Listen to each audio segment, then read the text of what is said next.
हाँ, चेक कर ले एक बार. Online students, please confirm. Am I audible to you?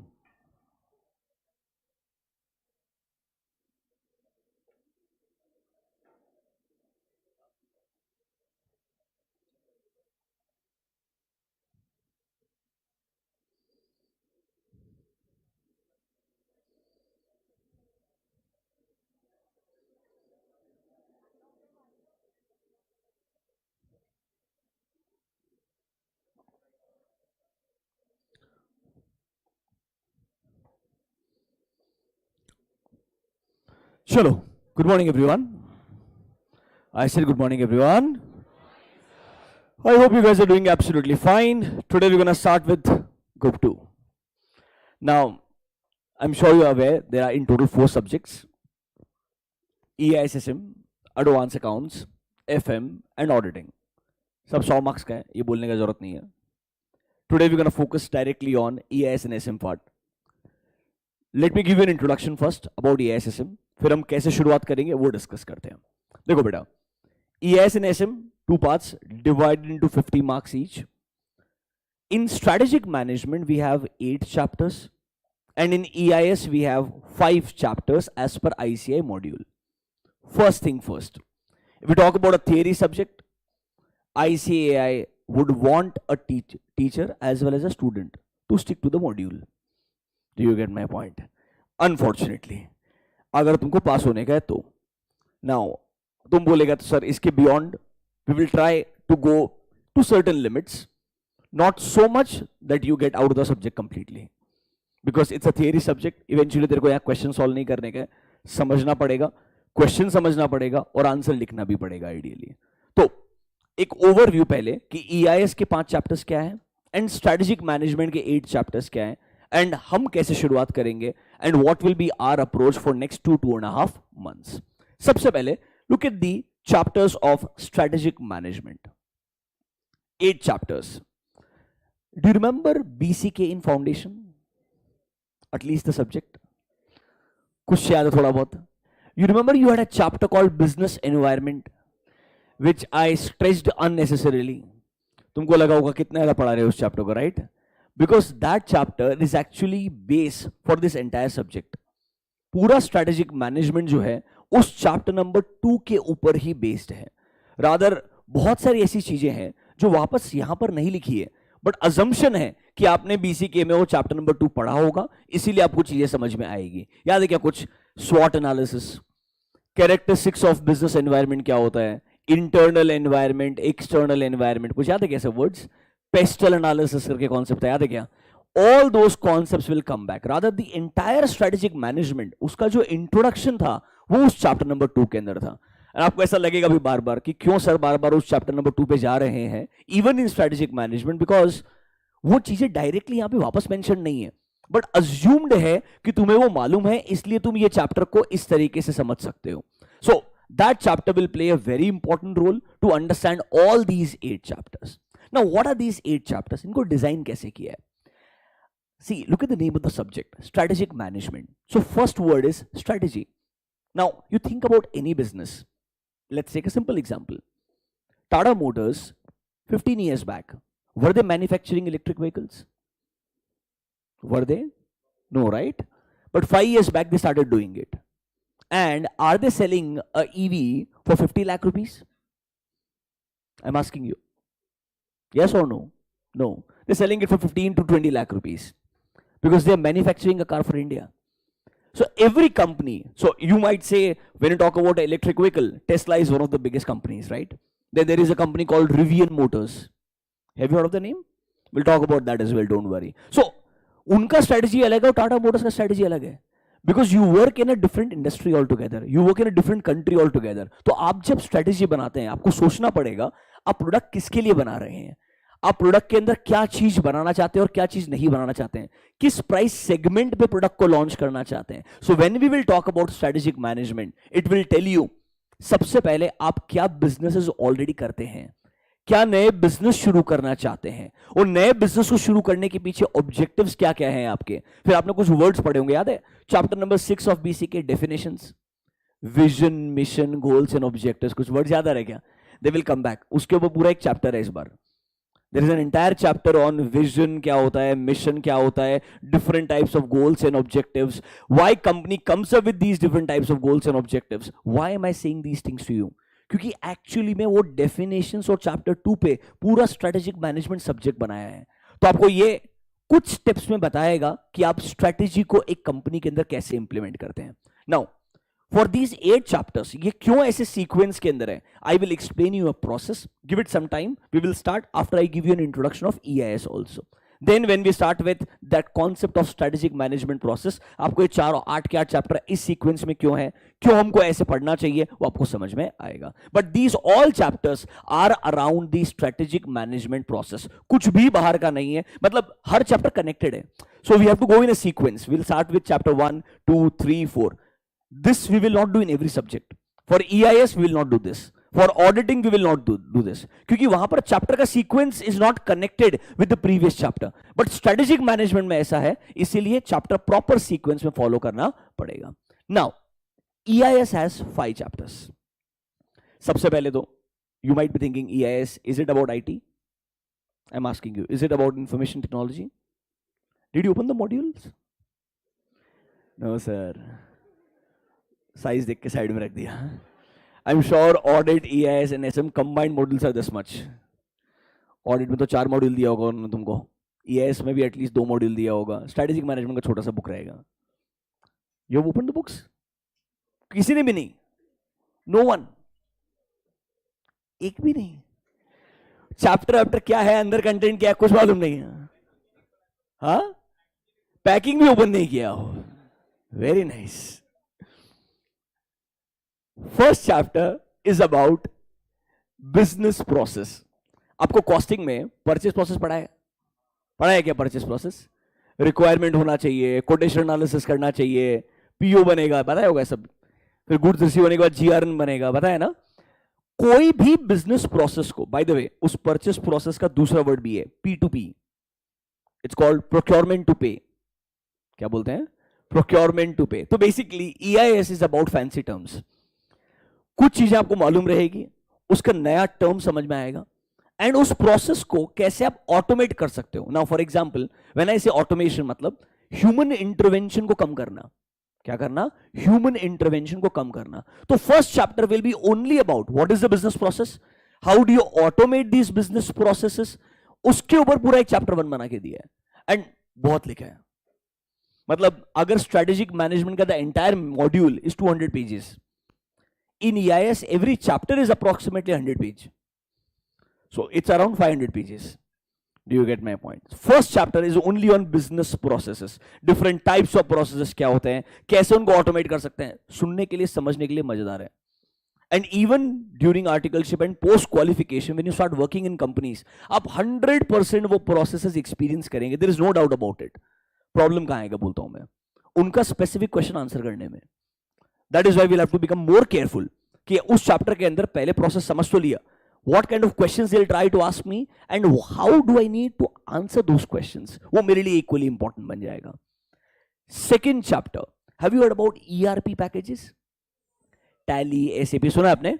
Quick book क्या होता है? तो एक ERP पैकेज का बेसिक्स क्या होता है. एक ERP पैकेज को अगर डेवलप किया जाए तो मास्टर डेटा क्या होगा, नॉन मास्टर डेटा क्या होगा, different types of ERP packages. आपने कभी भी सुना होगा ना कि यार मेरा टैली मेरे ऑफिस के डेस्कटॉप पे ही है, I can go and only work from there. That is desktop based package. And then the second one you heard about quick books. सुना है quick books? SAP, you can open your laptop, have internet connection and start working. Cloud based ERPs. तो basically different types of ERPs क्या होते हैं, एक ERP package अगर develop करना है उसके बेसिक्स क्या क्या होते हैं. क्योंकि आपके पास में फाइनेंस एंड अकाउंटिंग का नॉलेज रहेगा, तो अगर आप ऐसे ERP पैकेजेस को एग्जामिन करने के लिए जाएंगे, इवैल्यूएट करने के लिए जाएंगे, तो उसमें क्या चेक करना है आपको और कैसे प्रॉब्लम ढूंढना है, वो आपको चैप्टर नंबर 2 में बताया जाएगा. Series shut up. हाँ, third chapter, have you heard a word called internal control? Word सुना है क्या? एटलीस्ट इंटरनल कंट्रोल सुना है क्या? मतलब छोड़ दो, दैट्स ओके, नाम सुना है क्या at least? Third chapter is about control. इतने कंट्रोल्स लिखे हैं वहां पे जिंदगी में, मतलब आई एम श्योर जितने कंट्रोल्स आप अपने पूरे लाइफ टाइम में सुने होंगे, आने वाले टाइम में अभी तक सुने नहीं आपने, वो सबके सब चैप्टर 3 में है. That is all about different types of controls. और उसको अगर आप मुझे पूछेंगे, you would have thought about this question that the way things are changing in this world, will accounting and auditing or taxation part will also change in next 5 years? You would have thought about it, right? क्या हम वैसे ही accounting करेंगे, क्या हम वैसे ही auditing करेंगे in next 5 to 10 years as well? How things will change? That you will understand in chapter number 3. वो वहां पर आपको बताएगा अगर एक कंपनी ERP यूज करता है या ऑटोमेटेड कंट्रोल्स को यूज करता है, उसका आप ऑडिटिंग कैसे कर सकते हैं. वो वाला पार्ट आएगा EIS के चैप्टर 3 में. कहां पर आएगा? EIS के चैप्टर 3 में. सर ये तो सर सुन के थोड़ा सा अलग लग रहा है. चैप्टर 4 तुम्हारा फेवरेट बनेगा, ई कॉमर्स. समझ रहे हो मेरा बात? How to buy a product from Amazon. I am not kidding. वो आपको पूरा प्रोसेस बताएंगे, पेमेंट करने के तरीके बताएंगे आपको, डेबिट कार्ड, क्रेडिट कार्ड. समझ रहे हो मेरा बात? Yes yes yes. वो गूगल पे के ऑप्शन होता है एक, नहीं वो बताएगा आपको वहां पे. Then you can make payments through bitcoins. उन्होंने से ब्लॉकचेन का डेफिनेशन दिया है. You know what I mean, right? सिर्फ ब्लॉकचेन का डेफिनेशन किया है और 2 एग्जांपल दिया क्रिप्टो करेंसी का. एक है बिटकॉइन, दूसरा इथीरियम. आई एम श्योर इतना ही पता था. दुनिया बहुत बड़ी है क्रिप्टो करेंसी की. This is chapter 4. That will be a fun chapter. आपको मेजॉरिटी चीजें मालूम भी रहेगी और आपको समझ में भी आएगा. एंड वो थोड़ा पुराना चैप्टर लिखा हुआ है. रियल लाइफ में majority people are aware of majority of the concepts. That will be your chapter number 4, e commerce. Last one, आपको एडवांस अकाउंट्स में एक बैंकिंग के ऊपर चैप्टर पढ़ाएंगे. आपको फाइनेंशियल स्टेटमेंट्स पढ़ा है ग्रुप 1 अकाउंट्स में. आपको अभी एडवांस अकाउंट्स में पढ़ाएंगे financial statements for a banking company. क्या पढ़ाएंगे? Financial statements for a banking company. तो बेसिक्स ऑफ बैंक्स याद है आपको? एक चैप्टर नंबर 5 था बीसीके में, रोल ऑफ आरबीआई. याद आया क्या? वापस आएगा इधर. तो बेसिकली बैंकिंग कंपनीज के बारे में, बैंकिंग इंडस्ट्री के बारे में पूरा basics. And then there is something called as CBS, core banking solution. सुना है क्या वर्ड ये? जैसे हम नॉर्मल ERP पैकेजेस का बात करते हैं, बैंकिंग कंपनीज का जो सेंट्रल सर्वर है, या आप बोल सकते हो सेंट्रल ERP है, जिसके थ्रू सारे बैंक्स के ब्रांचेस कनेक्टेड रहते हैं, वो CBS कैसे वर्क करता है, what are the different parts of CBS, वो डिस्कस किया जाएगा चैप्टर 5 में. अब नोटिस करेंगे EIS का हर चैप्टर अलग है. मतलब ई कॉमर्स का दुनिया पूरा अलग रहेगा, कोर बैंकिंग सॉल्यूशन कंप्लीटली अलग रहेगा पूरा का पूरा, कंट्रोल्स वाला पार्ट पूरा अलग है, बिजनेस प्रोसेस का ऑटोमेशन अलग है. मतलब EIS में you start with any chapter, it doesn't matter, her chapter अपने आप में पूरा एक अलग ही दुनिया रहेगा. स्ट्रेटेजिक मैनेजमेंट में ऐसा नहीं है. यहां पर आपको समझ में आएगा when I start discussing the process that all chapters are actually connected in a sequence. अब सबसे इंपॉर्टेंट चीज, सर चैप्टर वाइज कुछ वेटेज दिया है क्या? क्या लगता है आपको? यहां पर 8 चैप्टर है, वहां पर 5 चैप्टर है. Is there any chapter wise weightage? लगता है आपको देते हैं ICAI? Do they give you chapter wise weightage?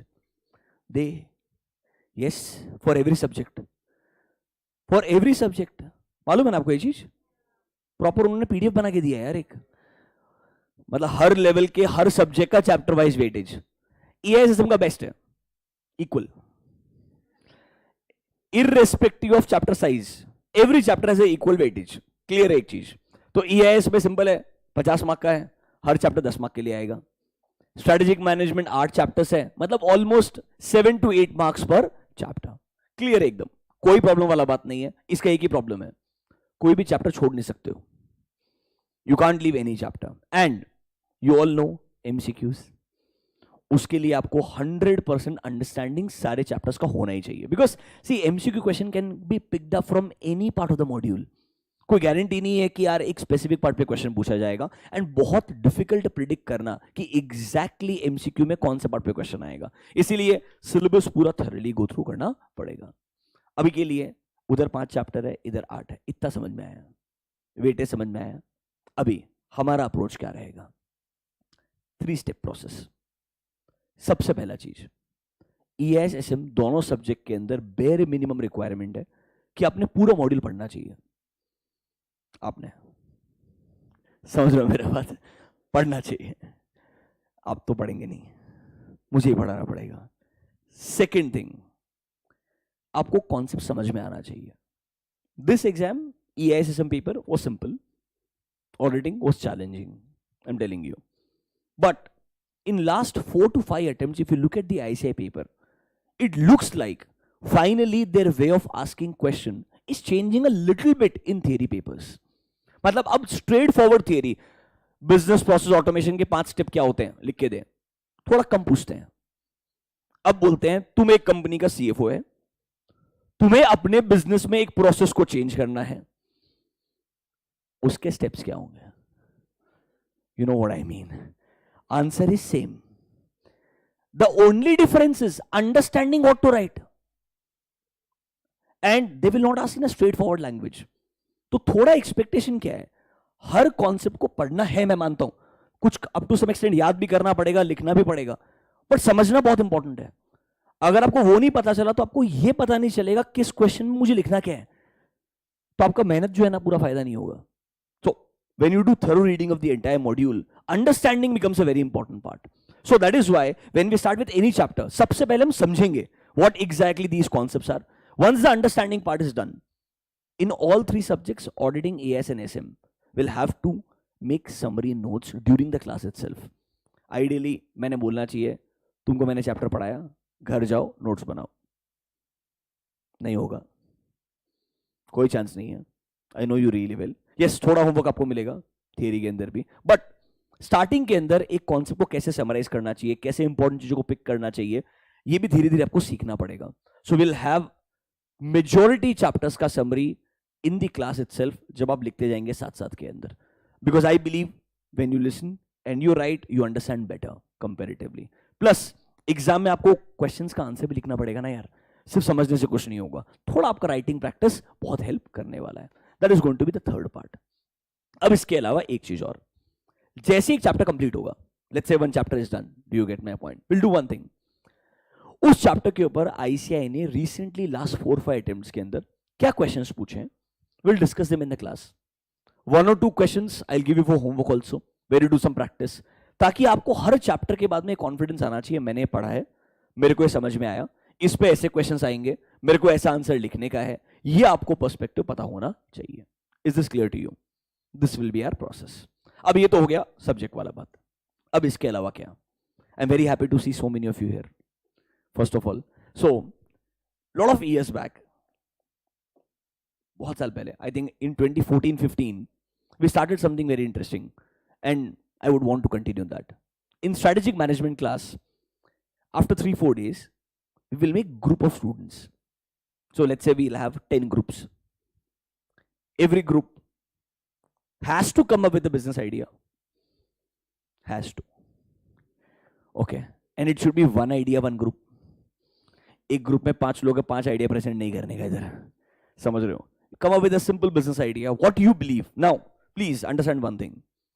In the entire lectures, थोड़ा थोड़ा मेरा biasness है, why not to become part of a startup bubble? You know what I'm talking about. The valuations have started falling in India. एक .com bubble आया था US के अंदर, India में भी एक बबल चल रहा है. Again, I have little knowledge, but उसके बेसिस के ऊपर there will be a bubble burst in the coming years. Valuations of startups will start falling.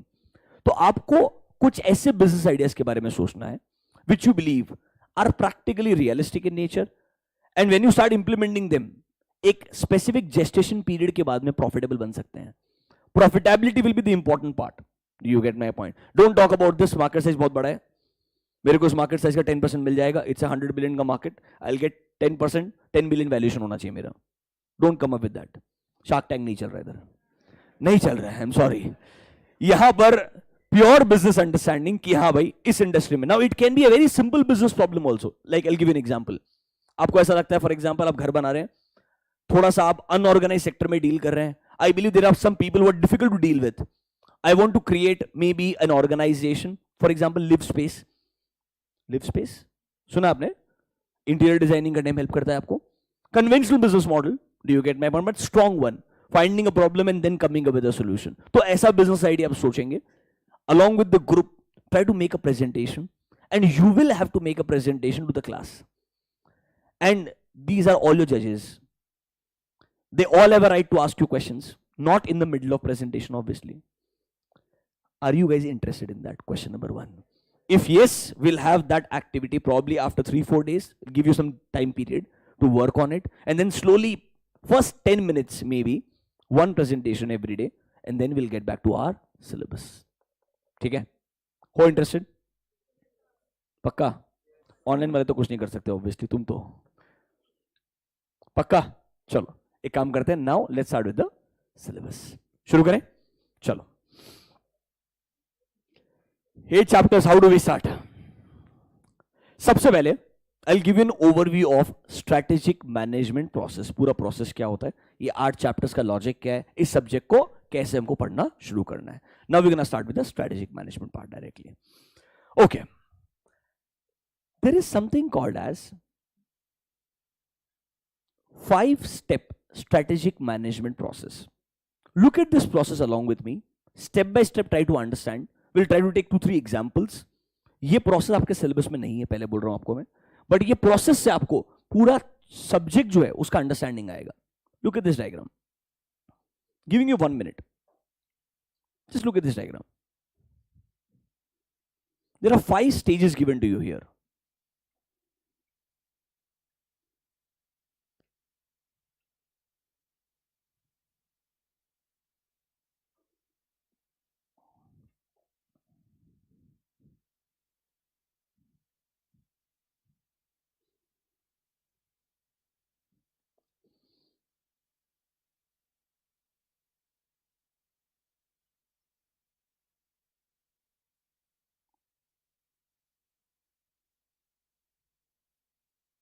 देखा क्या?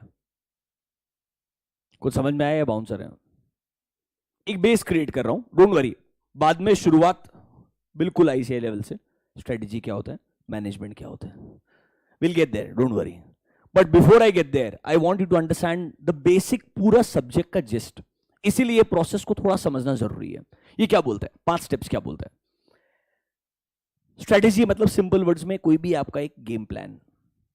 नाउ हर बिजनेस के अपने ऑब्जेक्टिव्स होते हैं हर स्टेज के ऊपर. Do you get my point?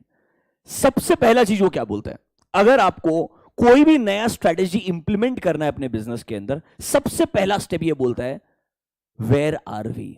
That means आपके एग्जिस्टिंग सिचुएशन को एनालाइज करो. एग्जिस्टिंग सिचुएशन को एनालाइज करो. सर कैसे करेंगे? कुछ स्वॉट एनालिसिस पढ़ाए थे क्या? उसमें याद है स्ट्रेंथ वीकनेस इंटरनल थे, याद आ रहा है क्या? Opportunities and threats were external, याद आया क्या? सो व्हेन आई से सिचुएशन एनालिसिस, अंडरस्टैंड आपके स्ट्रेंथ्स क्या है, आपके वीकनेसेस क्या है, आपने पास्ट के अंदर क्या अच्छे से अचीव किया है और कहां फेल हुए हैं. This will give you an idea आपके इंपॉर्टेंट कोर कॉम्पिटेंसीज क्या है, मतलब स्पेशल कैपेबिलिटीज जिनकी वजह से आप सक्सेसफुल रहे हैं, या आपके वीकनेसेस या बॉटलनेक्स क्या है जिनकी वजह से आप फेलियर रहे हैं in certain business strategies. This is your first step, that is knowing where you exactly stand today. Now it also includes your financial analysis. ये सिर्फ आपके बिजनेस का इन टर्म्स ऑफ पास्ट के अंदर फाइनेंशियल परफॉर्मेंस है वो भी analyse करोगे, ऑपरेशनल परफॉर्मेंस जो है वो भी एनालाइज करोगे, मार्केट रेपुटेशन कैसा है वो भी एनालाइज करोगे. For example, one brand can be famous for quality and another brand can be famous for pricing. कि एक को आप देखते हो when you look at a product you think yes, for example Sony का टीवी आज भी महंगा है. Do you get my point? Mi का टीवी सस्ता है. That does not mean Mi का टीवी बिकता नहीं है, and that does not mean कि सोनी का टीवी भी नहीं बिकता है. But with a brand, you can associate either the word quality or the price. Yes or no? So situation analysis is understanding आज की तारीख में आपके strengths, weaknesses, current market positioning कैसा है, ताकि आप यहां से डिसाइड करो कि आप कहां जाना चाहते हो. याद है क्या word vision? That is your step number 2. What is step number 2? Where we want to be. So first one says, where are we now? This is our current situation. यहां से हम डिसाइड करेंगे हम कहां जाना चाहते हैं, क्योंकि हम जब कभी स्ट्रेटेजिक मैनेजमेंट प्रोसेस को लगाना चाहेंगे ना, हमें सोचेंगे कुछ हमारे ऑब्जेक्टिव्स रहेंगे जिनको अचीव करना चाहते हैं. These can be your 5-year objectives, 10-year objectives, short term 1 or 2-year objectives. Normally ये प्रोसेस लॉन्ग टर्म ऑब्जेक्टिव्स के लिए रहता है. किसके लिए रहता है? Long term objectives. For example, हमने आज शुरुआत किया था टाटा का इलेक्ट्रिक व्हीकल से. यार, I'm sure Tata Motors will have in mind that maybe by the end of 2025, that is 3 years down the line, और उन्होंने ये शायद 2019-20 में सोचा होगा कि 5 साल के अंदर we have to come up with at least 5 to 7 EV models, which should be in the range of 15 lakh से लेकर के 50 लाख तक. सारे सेगमेंट को कवर करना चाहिए, चार्जिंग स्टेशन अच्छे से डेवलप करना चाहिए, इंफ्रास्ट्रक्चर क्रिएट करना चाहिए ताकि लोगों को लगे ईवी पे शिफ्ट होना चाहिए. Yes or no? So I'm sure you'll have these 5-year plans in place. So point number 1 is, where are we? Number 2 is, where do we want to be? Now third question is, how can I reach here? Look at step number 3. How might we get there? मतलब वहां तक पहुंचने का तरीका क्या है? There may be multiple different options. For example, अब Tata Motors ने सोचा हम खुद से मैन्युफैक्चरिंग करेंगे. अनदर कंपनी में थिंक खुद मैन्युफैक्चरिंग करने का जरूरत नहीं है, बाहर का कंपनी है जो ईवी बनाता है, उससे स्ट्रेटेजिक अलायंस करेंगे. क्या करेंगे? स्ट्रेटेजिक अलायंस करेंगे. मुझे खुद से मैन्युफैक्चरिंग नहीं करने का, या लेट्स से मैन्युफैक्चरिंग वाला पार्ट मैं करेगा, मार्केटिंग एंड डिस्ट्रीब्यूशन वाला पार्ट कोई और करेगा, या लिथियम आयन बैटरीज हम खुद नहीं बनाएंगे, वो किसी और से प्रोक्योर करेंगे. सब्जेक्टिव चीज है ना यार. So how can we get there is different alternatives क्या क्या है, क्या क्या स्ट्रेटेजिक ऑप्शंस है आपके पास में, वो सारे ऑप्शंस ढूंढने पड़ेंगे आपको. How can I get there where I want to be? For that you have to identify what all different options I have as a business. फिर हर ऑप्शन को एनालाइज करना पड़ेगा, एंड उन सारे ऑप्शंस को एनालाइज करके जो बेस्ट ऑप्शन है उसको पिक करना पड़ेगा. Read stage 4. Which way is the best? That is analyzing all these alternatives and understanding सबसे बेस्ट तरीका क्या होगा. सर उसके बाद में क्या है? Obviously आपको अगर सही रास्ता मिल गया, आपके हिसाब से सही है, for example this strategy is the right strategy, तो आप उसको इंप्लीमेंट करेंगे. That means you will ensure कि आप जहां जाना चाहते थे वहां पर आप पहुंचे हैं या नहीं पहुंचे. Read point number 5. How can we ensure arrival? Arrival where? Arrival where we wanted to be. थोड़ा 5 स्टेप्स जो लिखा है वो समझ में आया है क्या? Now I will relate this with your entire syllabus, don't worry about it. At least ये 5 स्टेप्स का मतलब समझ में आएगा. Just spend 1 minute, read all of them once again. Exam में नहीं लिखने का है, आपके सिलेबस में नहीं है, बट इसके बेसिस के ऊपर पूरा सब्जेक्ट समझ में आएगा आपको. Just spend 1 minute, read all these 5 options once again.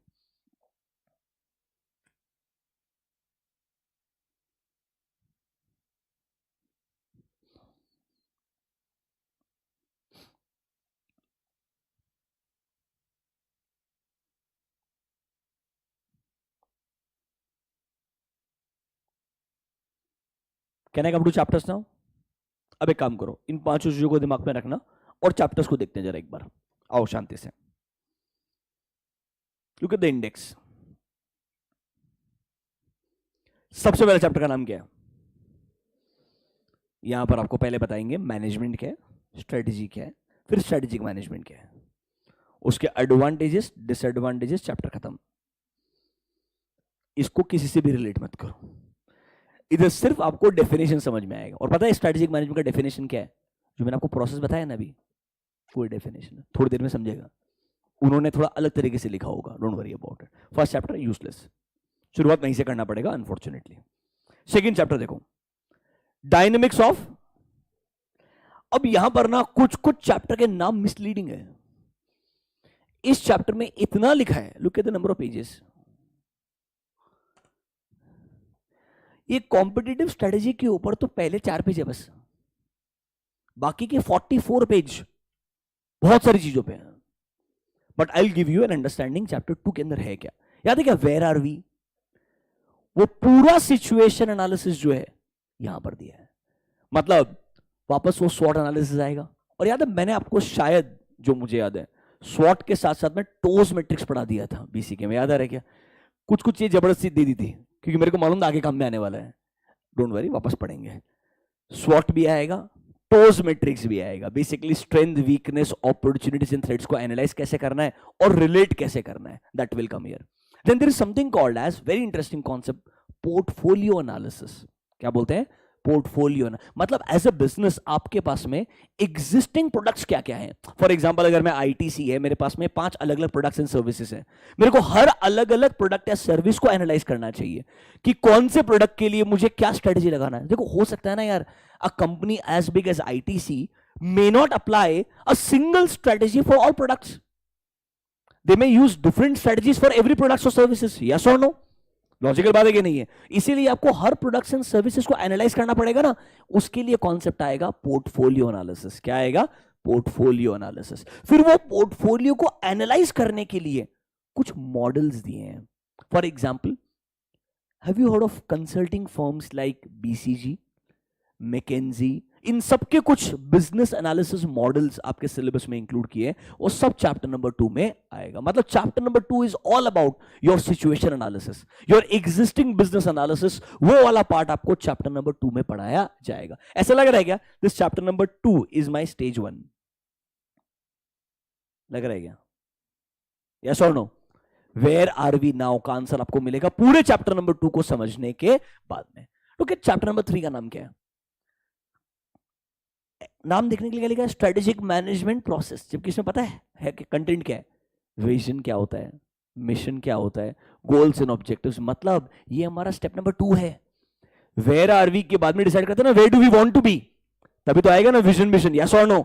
This is your step number 2। You will realise when we start understanding the chapter. Yes, इनके अलावा कुछ कुछ एक्स्ट्रा कंटेंट आते जाएगा ऑब्वियसली, क्योंकि उनको जहां जहां जगह नहीं मिला उन्होंने अलग अलग चैप्टर में डिस्ट्रीब्यूट कर दिया। ऐसा आपको पक्का पता चलेगा। रादर 2008, 9, 10 में जो स्ट्रेटेजिक मैनेजमेंट था और जो आज है सेम है। ओनली डिफरेंसेस, तब 6 चैप्टर थे, फिर 7 हुए, 8 हुए, कंटेंट सेम है, बस नए नए चैप्टर बनाते गए नाम, और जो जो समझ में नहीं आया उसको किधर भी डाल दिया। लिटरली आपको मैं बता सकता हूं कि एक लास्ट बुक के अंदर जो कंटेंट 7 चैप्टर में था, अब वो फर्स्ट चैप्टर में है। थिंक अबाउट इट, इलॉजिकल है एकदम। इसीलिए आपको समझ में आएगा चैप्टर 1 का कुछ पार्ट मैं पढ़ाऊंगा ही नहीं, मतलब स्टार्टिंग में, फिर एकदम एंड में आके बोलूंगा अब पढ़ना चाहिए, क्योंकि वो लास्ट में पढ़ना चाहिए था। उनको जगह नहीं मिला इसलिए उन्होंने चैप्टर 1 में डाल दिया। Do you understand my point? Literally ऐसा हुआ है। बाकी सिलेबस में कोई भी चेंज नहीं हुआ है स्ट्रेटेजिक मैनेजमेंट के, क्वेश्चन पूछने के तरीके में जरूर बदलाव आ गया है। What is point number 4? Look at 4, 5, 6. Do they look like different types of strategies? What was point number 3? One was where are we? Number 2 was where do you want to be? What was third? How can we get there? मतलब different different strategic options क्या होते हैं। इसीलिए आपको वो different corporate level strategy पढ़ाएगा। अच्छा सुनो, तुमको स्कूल के अंदर ये पढ़ाया था क्या? Top level, middle level, lower level पढ़ाया था क्या ऐसा? बस उसका बड़ा वर्जन आएगा, corporate level, business level, functional level. Difference है, you will understand that, don't worry. क्योंकि तब आपको बता रहे थे बस एक बॉस होता है, एक मैनेजर होता है, उसके अंदर काम करने वाले एक आदमी होता है, 3 लेवल। समझ रहे हो मेरा बात?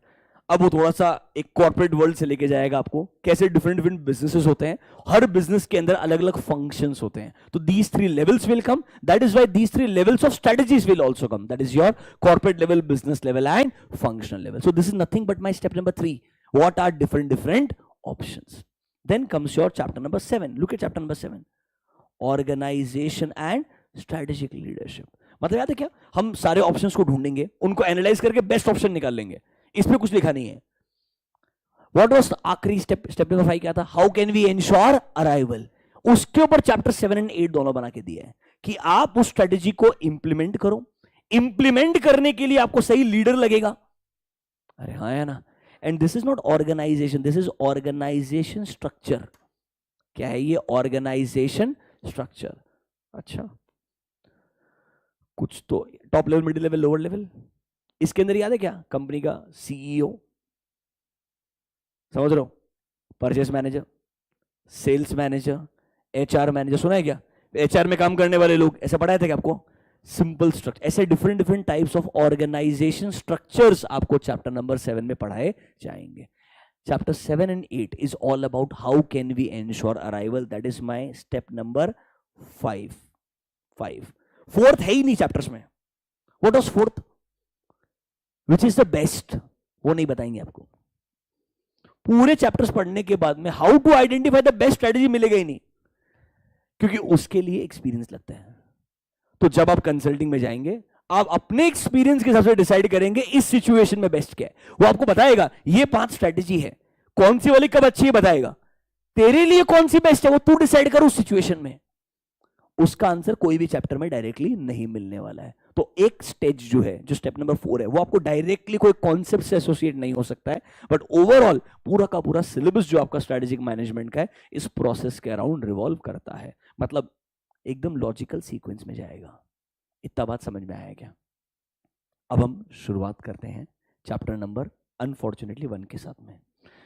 कोई ऑप्शन नहीं है। Chapter number 2 will become very interesting, obviously it will about portfolio analysis, बहुत मजा आएगा, वहां पे अलग अलग मॉडल्स भी हैं। पर उसके पहले थोड़ा बेसिक्स, स्ट्रेटजी का मतलब क्या है, मैनेजमेंट का मतलब क्या है, what is strategic management, this we will discuss in chapter number 1। अभी गुड, इतना बेसिक अंडरस्टैंडिंग क्लियर है? देखो, डे 1 पे आपको सब कुछ समझ में नहीं आएगा, बट पता होना चाहिए कि मुझे इस सीक्वेंस में क्यों बताया जा रहा है, क्या लॉजिक है जिसके लिए मेरे को इस तरीके से पढ़ाया जा रहा है। वो अगर आपको समझेगा तो अल्टीमेटली आपको रिलेट करने का तरीका इजीली समझ में आएगा। नोटबुक्स निकालिए। Do you have notebooks? For EISSM you need one notebook, for audit you need one notebook. Don't do that, I'm telling you. And you will need a notebook, and when you are writing in the class, ऐसे ऐसे मत लिखो, ढंग से लिखो। मैं तुमको एक ऑनेस्ट बात बता रहा हूं, एग्जाम के 15 दिन पहले सबसे ज्यादा नोटबुक काम में आएगा, क्योंकि EIS एंड SM मिला के 550 पेज है। हिम्मत नहीं होगा लास्ट डे डायरेक्टली बुक पढ़ने का। कॉन्फिडेंस कहां से आएगा? उसका समराइज वर्जन पढ़ा है ऑलरेडी, उसको मैंने अच्छे से रीड कर लिया एक बार, वहां कॉन्फिडेंस आ गया। Then you will be able to go to modules, and module में भी कितना पढ़ना है, कहां से कैसे पढ़ना है, आपको तब समझ में आएगा। And we will ensure that during the lectures itself हम वो पूरा कैटेगराइजेशन दिमाग के अंदर बना लेंगे कि हमको किस तरीके से इस चैप्टर को पढ़ते जाने का है। इसीलिए क्लास के अंदर समरी नोट्स बहुत ज्यादा जरूरी है, अदरवाइज इतना कंटेंट आप सही में डाइजेस्ट नहीं कर पाएंगे। It will be plus inflow होगा और आप सेकंड लेक्चर तक ही भूल जाएंगे। ठीक है, नोटबुक्स निकालिए। Give a first heading, chapter number 1, introduction to strategic management. Online students, are you all feeling comfortable? I'm sure, sleeping in house. Online वाले सबसे खतरनाक है, फोटो कुछ भी लगाते हैं, useless fellows. Chapter number 1, introduction to strategic management. Introduction to strategic management.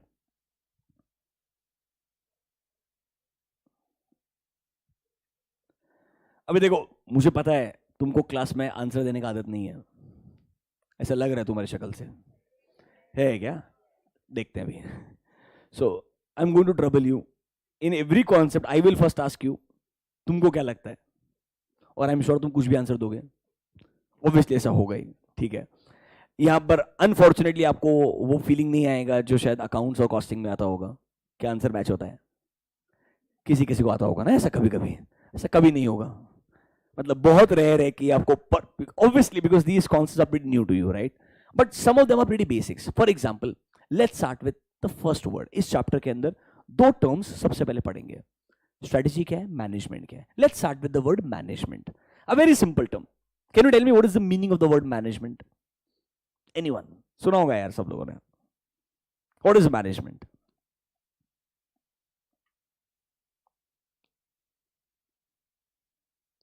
तुम बोले तुम लोग बहुत आंसर देते हो, मैनेजमेंट पूछा है यार। हाँ, टू मैनेज समथिंग। नहीं ठीक है, it's okay, I want to answer. उसने आंसर दिया, आज का पहला आंसर है, मैं उससे ही खुश है। ये तुम्हारे अलग ही प्रॉब्लम है, मतलब तुम जिंदगी में 1% अचीव करोगे, खुशियां 100% की बनाओगे पहले से। ठीक है, to manage something, management is what manager does. मैं बोल रहा हूं तुम लोग क्या खतरनाक आंसर देने वाले हो ना अभी। Please one thing, ensure that ये आंसर्स क्लासरूम तक ही रहे। When you start working, don't give such answers. देखो, यहां तो मैं एक्सेप्ट करके छोड़ देगा, वहां बहुत तकलीफ हो जाएगा। ठीक है, एनीवन एल्स? क्या क्या क्या क्या क्या? उसे में पढ़ा है। ओके, वो भी इनकम्प्लीट बताया तूने, उसमें भी 5 वर्ड होते हैं। और कोई? Anyone else? What is management? Coordination between different business activities or different levels of a business. That means a corporate level, business level, and a functional level. Okay. Anyone else? उधर तो बहुत कम लिखा है, तुम सब बता दोगे तो मैच हो जाएगा कुछ तो। Integration of resources. Okay, You mean resources is the inputs what you need to start a business. Don't you think management is a set of people also? Company का मैनेजमेंट सुना होगा आपने, नहीं सुना आपने? सर यहाँ वो मैनेजमेंट नहीं है ना? है। सिंपल है यार, दो पर्सपेक्टिव है. पहला वाला, management includes those people who runs a business. You would have thought about, याद है क्या, कंपनी में बोर्ड ऑफ डायरेक्टर्स होते हैं. Out of these directors, some of them are responsible for day-to-day operations of a company. अगर company में 10 director हैं, जरूरी नहीं है कि 10 के 10 कंपनी के डे टू डे ऑपरेशंस में पार्टिसिपेट करते होंगे. May be only 4 or 5 of them does that. Others can be independent directors, non-executive directors. So management, from one perspective, includes those set of people who are in charge of the entire business operations. अब दूसरा perspective, ये जो लोग हैं जिनको हम management बोल रहे हैं, यही लोग जब एक बिजनेस के अंदर प्लान करते हैं, रिसोर्सेस को ऑर्गेनाइज करते हैं, लोगों को डायरेक्शंस देते हैं, उनका काम इवैल्यूएट करते हैं, ये सारी एक्टिविटीज को भी मैनेजमेंट बोलते हैं. Two perspective. Number one, set of people who are responsible for day to day operations of a company. ये लोग भी मैनेजमेंट है, और ये लोग जो काम करते हैं वो भी मैनेजमेंट है. समझा क्या? Two perspectives. Again remember that, because it's a open ended word, और हर बार हर सेंटेंस में इस वर्ड का मतलब अलग हो सकता है. So these are the these are the management people of a company who runs a company. That means we are talking about the people here. What people does is also equally called as management. Notebooks निकालिए, give first heading. Chapter number 1, introduction to strategic management. उसमें first heading आएगा management. Under management write down point number A. Under management write down point number A. It includes की group of people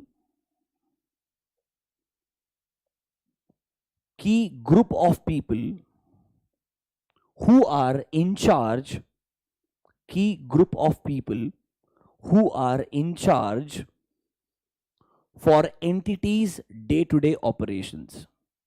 In charge for entities day-to-day operations. Entities day-to-day operations.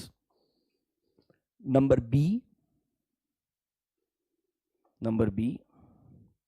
It also means a set of interrelated functions. It also means a set of interrelated functions carried out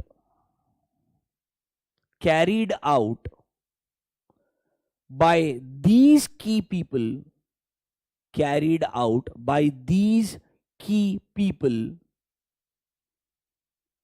to achieve business objectives. Carried out by these key people to achieve business objectives. Full stop, continue.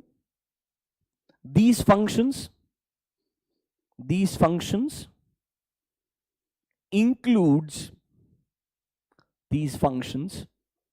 include planning, organizing,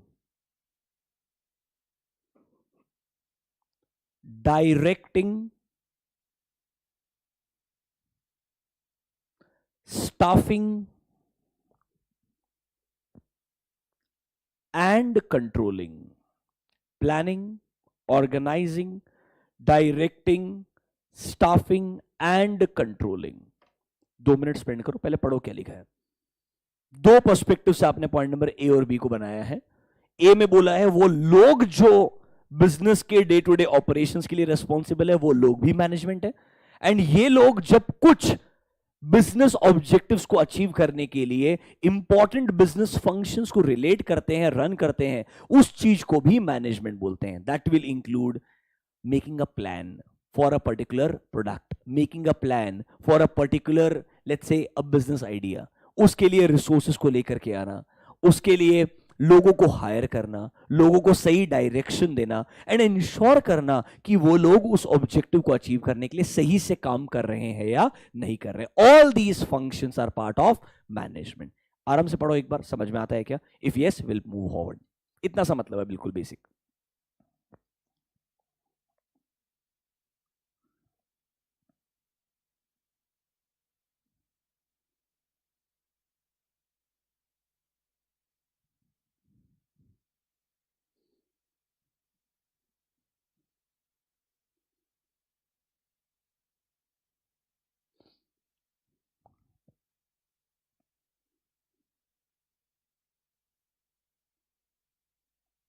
अब देखो, MCQ में आपसे ये जो functions है ना, इसके ऊपर भी क्वेश्चन पूछ सकता है। देखो, the only reason why we have to go in extreme detail is different types of questions. Otherwise तुम्हारा आंसर सही था, मैनेजिंग थिंग्स। तुम्हारा आंसर सही था, art of getting things done. शायद इंटरव्यू के अंदर, रियल इंटरव्यू में बताना मत sir, there are two perspectives, it may not be required, I am telling you, and they will not even ask you what is management. Do you get my point? For example, your simple answer can be, sir, the HR who is getting these interviews conducted is also management. Do you get my point? So I'm trying to say there the answer has to vary, but यहां पर unfortunately वो example लिख के आओ तुम answer के अंदर, क्योंकि A और B मैच नहीं हुआ। और देखो एक बात समझो, आई अंडरस्टैंड तुमको शायद वो पर्सपेक्टिव लगेगा, but at the same time ये भी सोचो कि एक्चुअल मीनिंग भी बेटर समझ में आएगा। हाँ, ये जो फंक्शंस है इसको अब रिलेट एचआर के प्रोसेस से कर लो, परचेस प्रोसेस से कर लो, किसी से भी कर लो। So everyone there acting as a manager is performing this management function. Are you getting my point? थोड़ा सा वो थिन लाइन है कि यार क्यों मुझे ऐसा पढ़ना पड़ेगा, क्यों मुझे थोड़ा प्रैक्टिस करना पड़ेगा, बट बेसिक मीनिंग क्लियर है। चाहे आगे वो 3 पैराग्राफ लिखे, आपको फोकस इंपॉर्टेंट चीज पे रखने का है। Can we go next? Next, point number 2, strategy. Definition of strategy. इसके बारे में तो बहुत लिखा है, ऑब्वियसली सब्जेक्ट स्ट्रेटेजिक मैनेजमेंट है। Next heading, strategy. थोड़ा डिस्कस करते हैं उसके ऊपर, पहले समझते हैं, then will write some important terms. देखो, मैंने आपको ये बीसीके में डेफिनेशन पढ़ाया था, वापस से एक बार याद दिला देता हूं। ये वर्ड वॉर से आया है। It's simple, strategy is making a plan how to outsmart your enemy. In a business also it's simple, how to perform better than your competitors. So when you make a plan of action कि कैसे हम हमारे competitor से better perform कर पाएंगे, better results earn कर पाएंगे, better profitability ensure कर पाएंगे, जब आप ऐसा कोई भी plan बनाएंगे उसको आप strategy बोल सकते हैं। सिंपल शब्दों के अंदर strategy वर्ड का मतलब ये है। इनके हिसाब से अलग अलग टर्म्स क्या क्या है जरा समझने का ट्राई करो। It is a game plan, different term coined, मतलब सेम ही है, प्लान बनाना, समझ रहे हो मेरा बात। ऑब्जेक्टिव क्या है सर यहाँ पे? Sir it is a game plan to ensure कि आप एज अ ऑर्गेनाइजेशन फ्यूचर में क्या अचीव करना चाहते हो, फ्यूचर में कैसा कंपनी बनना चाहते हो, कैसे प्रोडक्ट्स को बना के डिलीवर करना चाहते हो। जब आप उसके लिए गेम प्लान बनाओ, वो भी स्ट्रेटेजी है। या मैं बोलूं सर आपका स्ट्रेटेजी अगर मैं पढ़ता हूं, when I read your strategy it shows your long term plan of what a company wants to achieve. तो एक बोला स्ट्रेटेजी का मतलब ये है, दूसरा बोला तुम्हारा स्ट्रेटेजी पढ़ा तो ये समझ में आया कि आप क्या अचीव करना चाहते हो, आप कहां जाना चाहते हो, कैसे प्रोडक्ट्स में डील करना चाहते हो। दोनों का मतलब सेम ही है, बस 2 ways of talking about it. One is this is what you want, number 2 is आपकी स्ट्रेटेजी पढ़ के लग रहा है आप ये अचीव करना चाहते हो। समझा क्या मेरा बात? बेसिकली तुम्हारा रास्ता जो आपके बिजनेस ऑब्जेक्टिव्स को अचीव करने में हेल्प करेगा, दैट इज स्ट्रेटेजी। बात खत्म। अच्छा एक बात बताऊं, क्या किसी भी कंपनी का स्ट्रेटेजी बेस्ट पॉसिबल स्ट्रेटेजी हो सकता है? नहीं यार, स्ट्रेटेजी इज नेवर परफेक्ट। आपको लगा ये सही रास्ता है, the another company may come up with a better strategy. For example, you all might say Jio strategy was right, but profitability terms में Airtel still better. Do you get my point? And then never give anything for free. Are you understanding my point? So no strategy is perfect, no strategy is optimal, कि best possible यही है, इससे अच्छा और कुछ और नहीं हो सकता है। एंड दे से वन इंपॉर्टेंट पार्ट, एक स्ट्रेटेजी अपने आप में 100% सफिशिएंट नहीं है। उस स्ट्रेटेजी को इंप्लीमेंट करने के लिए सही मैनेजमेंट का, सही लोगों का भी इक्वली ही जरूरत होता है. तो strategy, if clubbed along with right set of people, can actually help you to achieve your desired results. Right set of people are equally important. So under your strategy, write down point number A. It is the game plan. It is the game plan which management uses. It is the game plan which management uses to improve their market position, to improve their market position,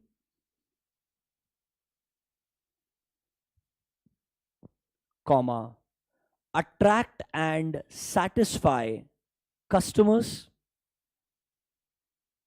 attract and satisfy customers, comma, achieve competitive advantage, achieve competitive advantage, achieve competitive advantage to compete successfully, competitive advantage to compete successfully, and to achieve other business objectives, and to achieve other business objectives, and to achieve other business objectives. देखो क्या बोलता है sir, it's a game plan जिससे आप अपना, सब words का मतलब ऑलमोस्ट सिमिलर रहेगा यार, अलग अलग बिजनेस के ऑब्जेक्टिव से बस वो लिखने का ट्राई कर रहा है. देखो एक बिजनेस का ऑब्जेक्टिव क्या होगा, मेरा मार्केट में, have you heard the word market share? My market share is 20%. I want to improve it. I need a new strategy for this.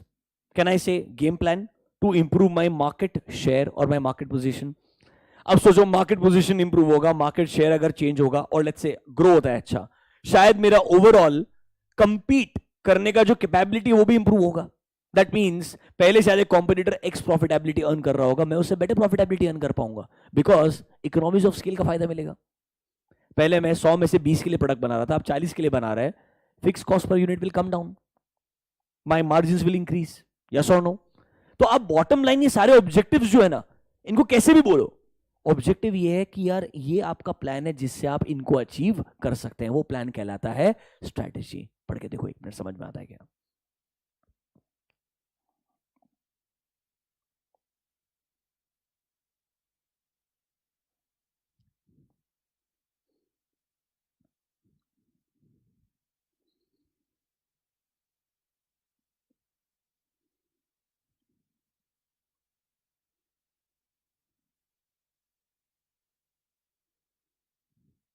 Done. एक और डेफिनेशन लिखो, point number 2. It is a long range blueprint. It is a long range blueprint. Blueprint सुना है क्या? Sketch, घर का blueprint बनाते हैं, बिल्डिंग का ब्लूप्रिंट सुना ना आपने? So this strategy is a long range blueprint. मतलब it's basically giving me a sketch और अ आइडिया कि एज अ कंपनी आप कहां जाना चाहते हैं, आप क्या अचीव करना चाहते हैं. मतलब ये सेकंड पर्सपेक्टिव आ गया कि जब मैं आपका स्ट्रेटेजी पढ़ रहा हूं तो मुझे क्या समझ में आ रहा है. Do you get my point? It is a long range blueprint of entities desired image, entities desired image, comma, direction and destination, desired image, comma, direction and destination. That is what company wants to be, what company wants to be, what company wants to be, comma, what it wants to do, what it wants to do, and where it wants to go,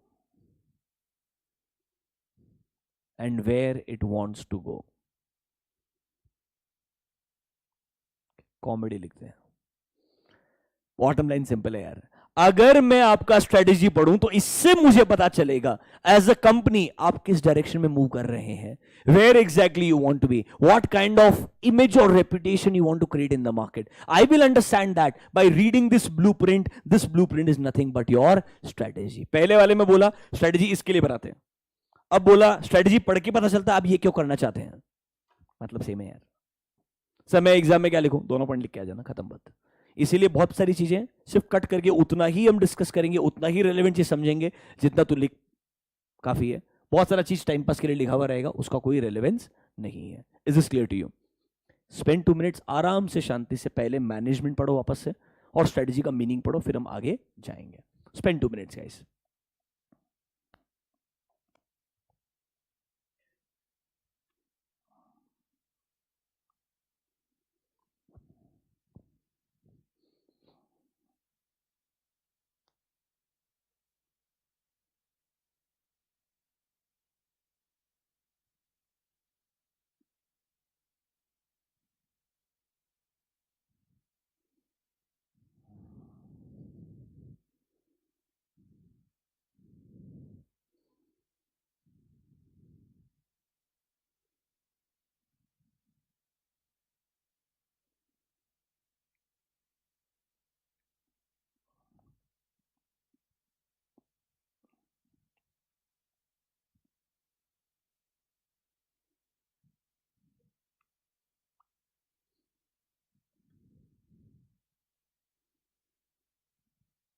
done?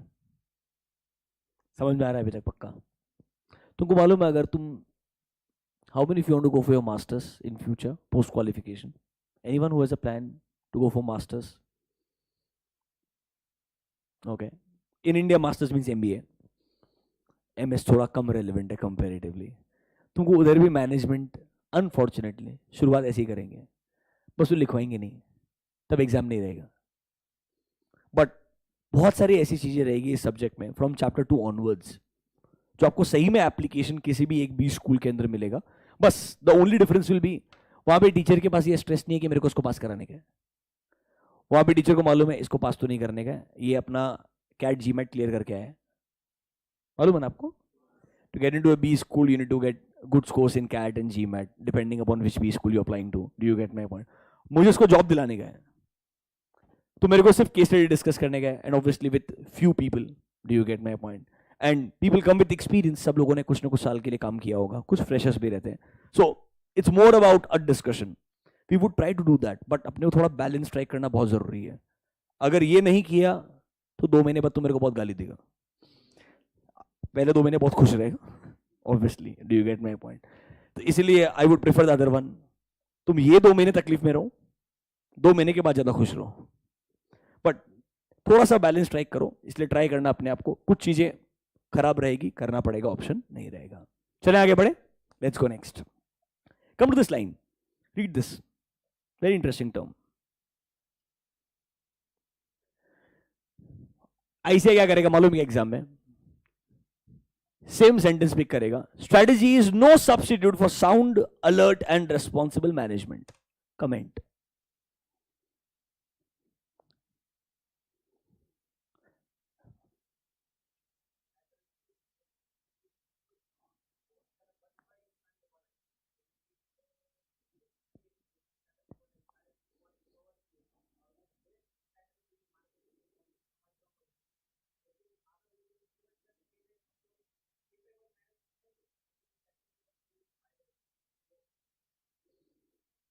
Perfect मतलब समझाया. Problem क्या है?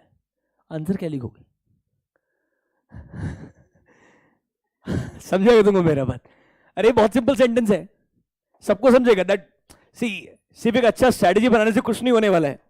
अगर अच्छा strategy बनाना है सिर्फ, अगर for example, तो एक काम करो यार, टॉप 20 स्कूल्स के जो बेस्ट प्रोफेसर हैं उनको बुला लो. Make a strategy. I am sure they will come up with a strategy. That is not a problem. Problem is the implementation part. When I say management is nothing but the implementation part. पर मेरा problem दूसरा है. For 4 mark, what will you write? 4 marks. What will you write?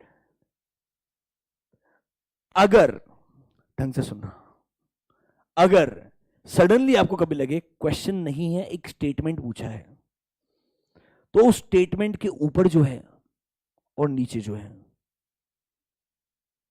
वो लिखना पड़ेगा. मैं आपको डरा नहीं रहा हूं. डे 1 पे I don't want to give you a very beautiful picture कि ऐसा नहीं होगा. होगा, बहुत बार हुआ है. Do you get my point? But पूरा 100 मार्क ऐसा खराब नहीं होता. 1-2 आई थिंक कभी कभी वो भी बोर हो जाते हैं. कैसा लगता है? देखो, EIS-SM में ना पेपर प्रिडिक्ट करना इजी है. सही में बता रहा हूं. मैं आपको लिटरली एक PDF भी बना के दूंगा एग्जाम के 5 दिन पहले कि आपको इस चैप्टर में ये कॉन्सेप्ट्स मिनिमम पढ़ के जाना है. सिंपल स्ट्रेटेजी होती है. लास्ट 4 अटेम्प्ट के पेपर सामने रख लो, अलग अलग स्क्रीन के ऊपर. समझ लो मेरा बात. जो जो क्वेश्चन नहीं पूछा हर चैप्टर में, वो प्रायोरिटी नंबर 1 है. और ये फैक्ट है, मैं आपको लिख करके दे सकता हूं. 100% एक्यूरेसी नहीं होगा, बट 80 to 90% एक्यूरेसी पक्का बोलता हूं हर अटेम्प्ट के अंदर. EIS-SM में ऑडिट में प्रॉब्लम बहुत ज्यादा है, समझ में आएगा. Syllabus is too big, even bigger than this. यहां पे प्रिडिक्ट करना आराम से. और चैप्टर 1 तो सबसे आसान है. 5 ही क्वेश्चन आ सकते हैं, उन्हीं का रोटेशन चलते रहता है. एंड हर चैप्टर से क्वेश्चन पूछना कंपलसरी है. उन्होंने वेटेज दी आपको. ये भी है कि नहीं है? अगर वो फॉलो नहीं करेंगे तो बच्चा ऐसे को नहीं छोड़ेंगे.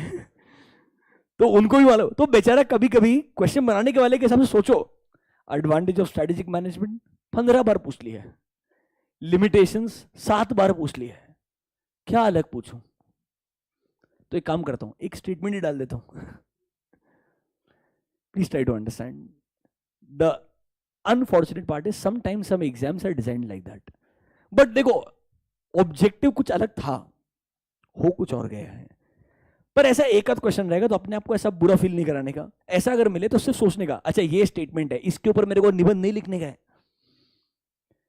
इसका मीनिंग एक लाइन में. स्टार्ट विद स्ट्रेटेजी क्या होता है, समझ रहे हो? तो 2 पॉइंट लिखा है तुमको डेफिनेशन ऑलरेडी में. फिर एक पॉइंट में यही रिपीट करो जो उसने लिखा है. आई एम सॉरी, मेरे को ऐसे पढ़ाना पड़ रहा है, मुझे भी विश्वास नहीं है, but unfortunately. Do you get my point? एक पॉइंट यही आएगा, फिर कुछ एक्स्ट्रा पॉइंट्स आएंगे. मैं लिखवाता हूं, आओ. पॉइंट नंबर 3, देखो, खुश रहो. तुम 2022 में हो, ऐसे चांसेस कम हो गए. एक बार तो स्ट्रेटेजिक मैनेजमेंट में गांधी जी के प्रिंसिपल्स क्या हैं वो भी आया है. And I am not exaggerating, it's okay. See, हर टाइम अलग रहता है, समझो मेरा बात. हर टाइम अलग रहता है, पूछने का तरीका अलग रहता है. ये सब्जेक्ट ऐसा है ना, अगर डिसाइड किया फेल करना है तो कुछ भी कर सकते हैं. Do you get my point? Honestly ICI का perspective towards this subject has changed over a period of last 4 to 5 years. Now they stick to syllabus and they stick to lot of logical questions. 1 or 2 here and there is acceptable यार. It's a theory paper. Please understand. तुम्हारा school का जो English Hindi का paper था ना, वो भी ऐसा ही होता था. तब तुमको समझता नहीं था बस. ठीक है, चैप्टर में राम का रोल क्या था, मिस्टर एक्स का रोल क्या था, ऐसा क्वेश्चन पूछते थे ना यार. चलो, point number 3, strategy is no substitute. Strategy is no substitute for sound alert. Strategy is no substitute for sound alert and responsible management. That means strategy formulation. That means strategy formulation and implementation. Strategy formulation and implementation are equally important. Are equally important to achieve. Strategy formulation and implementation are equally important to achieve desired business objectives. To achieve desired business objectives. अब बोलोगे sir अभी दो word कहां से आ गए, formulation and implementation. इस subject के chapter 8 में सब पढ़ाने के बाद में वो आपसे क्वेश्चन पूछेगा, ज्यादा इंपॉर्टेंट क्या है, स्ट्रेटेजी फॉर्मुलेशन या इंप्लीमेंटेशन? ऑब्वियसली दोनों इक्वली इंपॉर्टेंट है, यही वो प्रूव करने का ट्राई करेगा। आप वो कॉन्सेप्ट को ड्राइव करके यहां पे लेके आ सकते हो और ऐसे आंसर में इंक्लूड कर सकते हो। एक सजेस्टेड आंसर में भी था, एंड या आपसे वो इस लाइन को बेस रख करके उस चैप्टर 8 पे भी क्वेश्चन पूछ सकता है। वो कैसे क्वेश्चन पूछेगा और कैसे आंसर लिखना पड़ेगा, you have to wait for it. अभी मैंने सिर्फ रेफरेंस के लिए दो वर्ड्स लिखा दिए, when I reach chapter 8 I will revisit here, don't worry about it, and I will tell you कि वो यहां पर तेरे को इस पर्सपेक्टिव से पूछेगा और तेरे को आंसर कैसा लिखना पड़ेगा। तो नहीं मान रहा मेरा बात, मेरे को पता है, इधर देख, ऐसे देख रहे हैं, ट्रस्ट नाम का चीज ही नहीं है। चढ़ा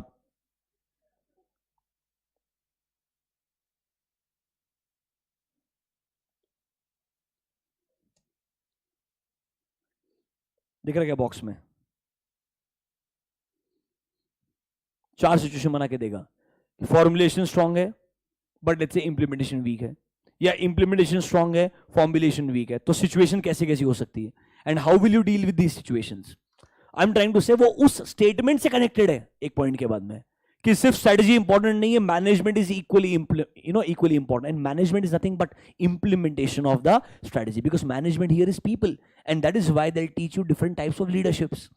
आगे चैप्टर 7 में आपको ये भी बताएगा different types of leadership skills क्या क्या होते हैं और कौन सा लीडर किस सिचुएशन के लिए अप्रोप्रिएट रहेगा। That is why when you choose a right leader also it is equally important. आगे कनेक्ट किया जाएगा, डोंट वरी अबाउट इट। अभी के लिए बस वो सेंटेंस लिख करके छोड़ दो। क्लियर है?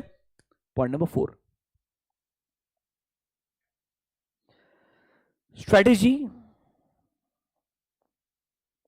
Can never be perfect or flawless, can never be perfect or flawless. That means it's simple, every strategy will have certain flaws, and I'm sure your competitor, जैसे आप खुद के ऊपर स्वॉट एनालिसिस लगाते हो, कॉम्पिटिटर भी आपके ऊपर स्वॉट एनालिसिस लगाते रहेगा। आपके स्ट्रेटेजी में अच्छा क्या है क्या बुरा है वो कॉन्स्टेंटली इवैल्यूएट करते जाएगा, और वो हमेशा सोचेगा कि जहां पर भी आपका स्ट्रेटेजी लैक करता है, अगर वहां कस्टमर को प्रॉब्लम हो रहा है तो मुझे कैसे उसको इंप्रूव करना चाहिए, उस पर्टिकुलर प्रॉब्लम को या कस्टमर एक्सपीरियंस को कैसे उसको बेटर तरीके से प्रोवाइड करना चाहिए, ताकि एक कस्टमर उसके बजाय आपके ऊपर शिफ्ट हो जाए। That's why they will constantly evaluate your strategic options और strategies when you implement. That is why you say they are never perfect और flawless, they will always be some problems. एक बात सोचो ना यार, हर कंपनी भी अपने खुद के स्ट्रेटेजीज को रिविजिट करता रहता है। Best example is fair and lovely. I am sure you know that really well, right? They kept on changing that over a period of time again and again. Then they realized, shit, people understand now. Finally, after so many years, ऐसा हुआ कि नहीं हुआ? And that कुछ तो नया नाम बनाया ना उन्होंने भी, ग्लो एंड लवली। कैसे हिपोक्रेट लोग यार, मतलब they still mean the same thing यार। ग्लो मतलब stand in sun। I mean pathetic joke, but still। Next point. कितना पॉइंट लिखा तुमने? 4 पॉइंट लिखा, एक लास्ट पॉइंट। चलो point number 5, strategy should be a blend of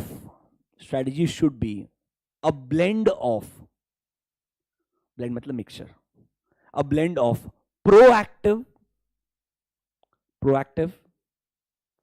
and reactive actions, proactive and reactive actions. That is, strategy can be partly proactive and partly reactive. That is, strategy can be partly proactive and partly reactive.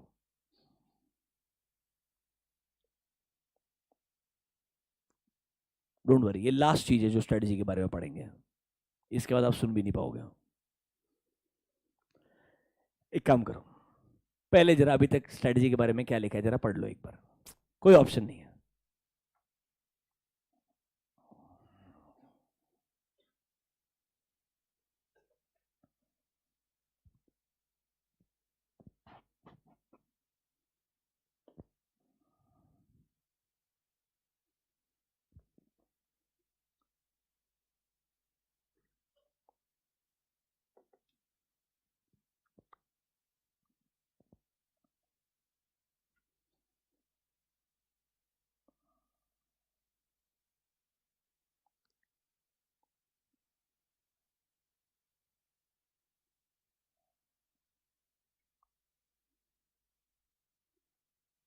एक बात बोलो, आज के discussion के बाद में I send you one question today, खुद से ट्राई करोगे?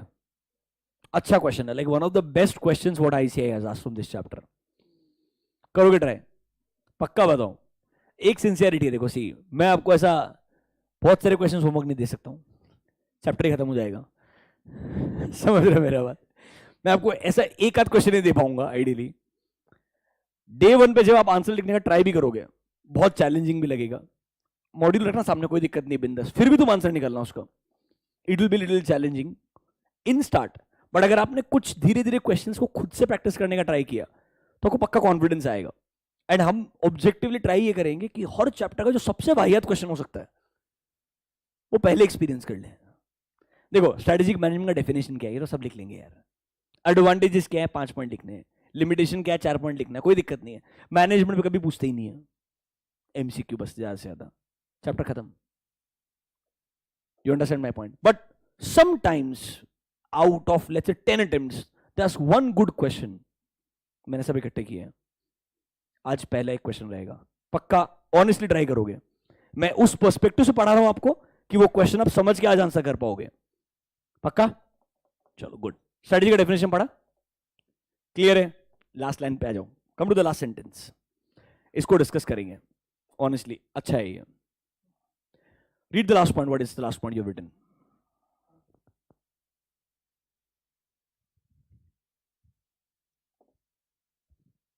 क्या लगता है आपको, क्या मतलब है इसका? And do you agree with it at least कि partly proactive and partly reactive होना चाहिए, या सिर्फ प्रोएक्टिव होना चाहिए? प्रोएक्टिव रिएक्टिव का मतलब मालूम है क्या? पक्का? प्रोएक्टिव इज बेसिकली आप पहले से फोरकास्ट कर रहे हो, एस्टिमेशन कर रहे हो, ऐसा बदलाव आएगा तो मुझे इस तरीके से प्रिपेयर्ड रहना चाहिए, that's called being proactive. Reactive is you didn't expect that, it's more like an unanticipated change and you have to adapt now, that's called being reactive। कि आपको प्रॉब्लम हुआ, आपने एक अनएंटिसिपेटेड चेंजेस को फेस किया, अब आपको लगता है मुझे इस बदलाव को एक्सेप्ट करना पड़ेगा, कोई ऑप्शन नहीं है। Do you get my point? So इसको मैं इमीडिएटली एक्सेप्ट कर लूं एंड जो कस्टमर्स मांगता है, मार्केट मांगता है, उस हिसाब से इसको एक्सेप्ट कर लूं, अडेप्ट कर लूं, दैट्स कॉल्ड बीइंग रिएक्टिव। आपके हिसाब से दोनों इंपॉर्टेंट है क्या? पहली बात तो ये बोलो बोलो, है दोनों इक्वली इंपॉर्टेंट? पक्का? खत्म, फिर बात, सेंटेंस छोड़ दो। क्या है, तुम बोलो प्रोएक्टिव भी इंपॉर्टेंट है, रिएक्टिव भी इंपॉर्टेंट है। अगर तुमको दोनों में से एक चूज करना हुआ, which one will you choose? चलो, हाफ ऑफ नहीं चूज कर सकते यार, तुमको एक ही चूज करने का कोई। चलो, how many of you will choose, think as a business manager in coming years, you will be one. So, which one will be your more preferred option, proactive or reactive? Proactive. How many of you think proactive? Raise your hands. Majority of you. No one thinks reactive is preferred. Reactive is preferred. Only 1, 2, 3, 4. Very few. Okay. Why? You have to live with it. And environment is dynamic. Chapter number 2. मतलब आई ना।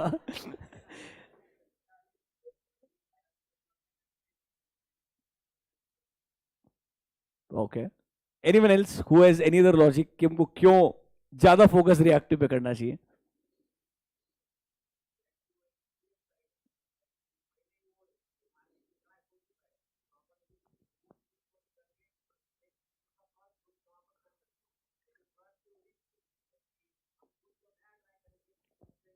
तो ऐसा बोल रहा है copy करना आसान है? Are you trying to say this?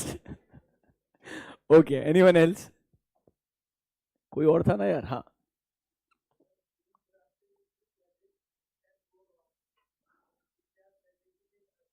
हाँ, तूने बस इसको इंग्लिश में ट्रांसलेट करके बताया और कुछ नहीं। He said the same thing. Why are you scared of going wrong? अगर ऐसा हुआ तो तू मतलब, हाँ,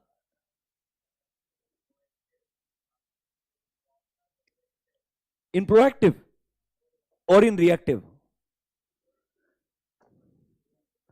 chance of going are very less in proactive.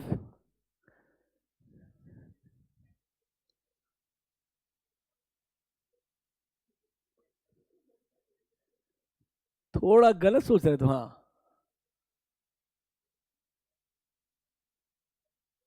you might can go wrong.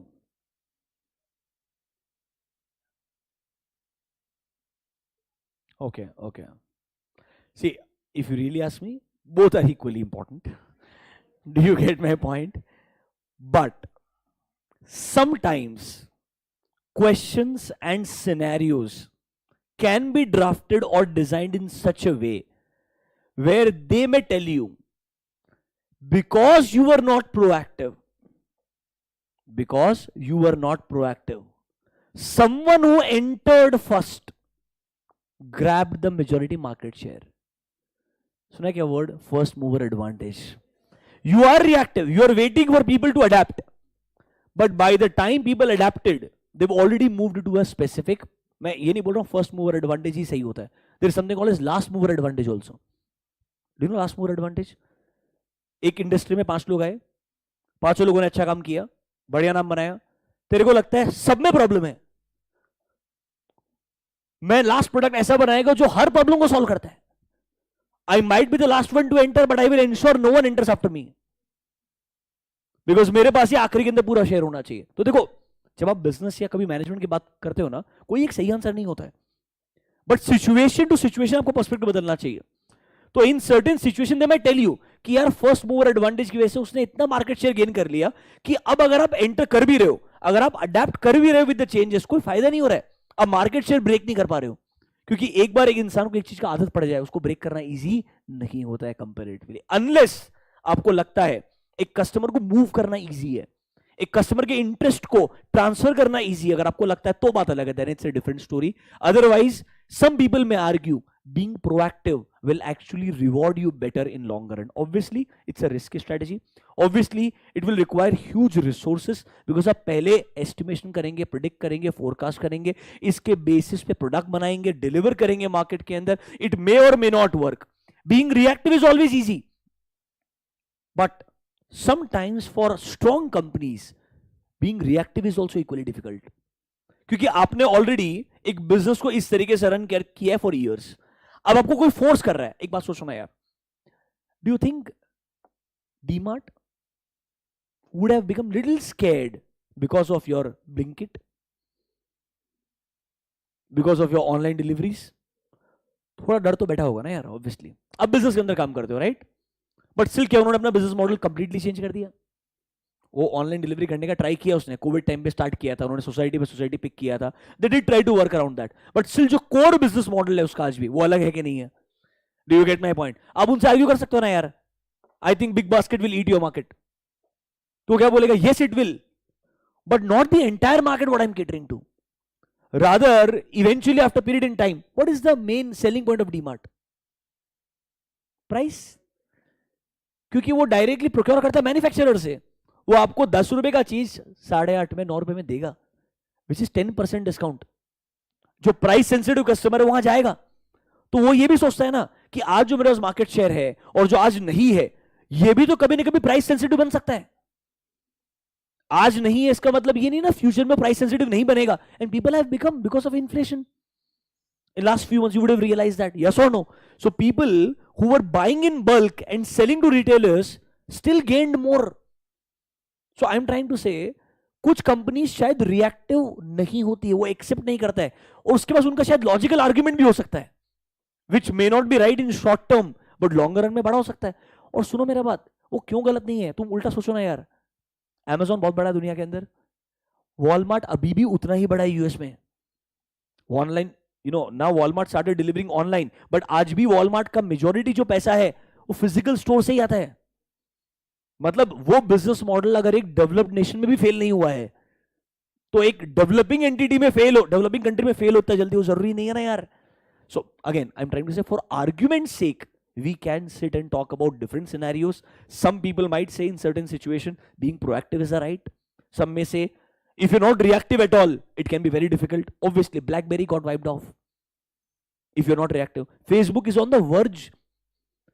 मतलब ओवरऑल फेसबुक के प्रोडक्ट में कुछ ग्रेट नहीं बचा है.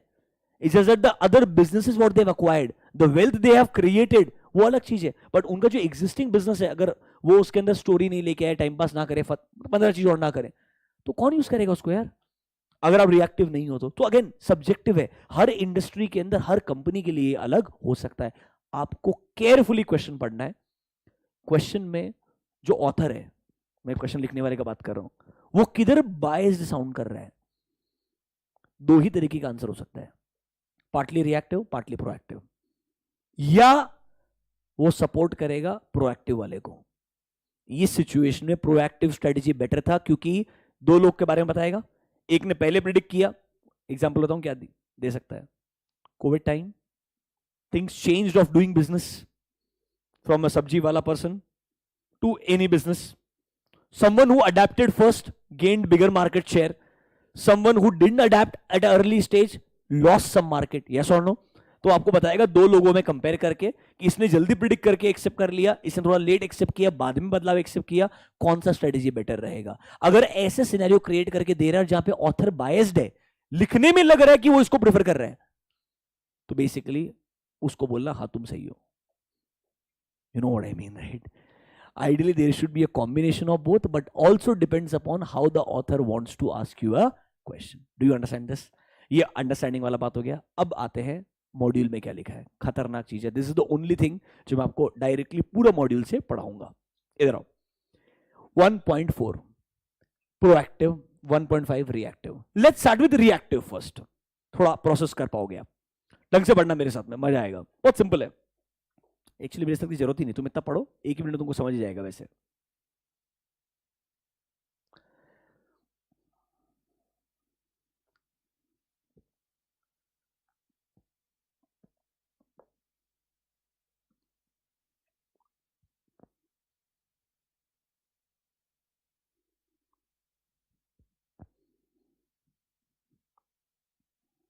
सिंपल लग रहा है क्या?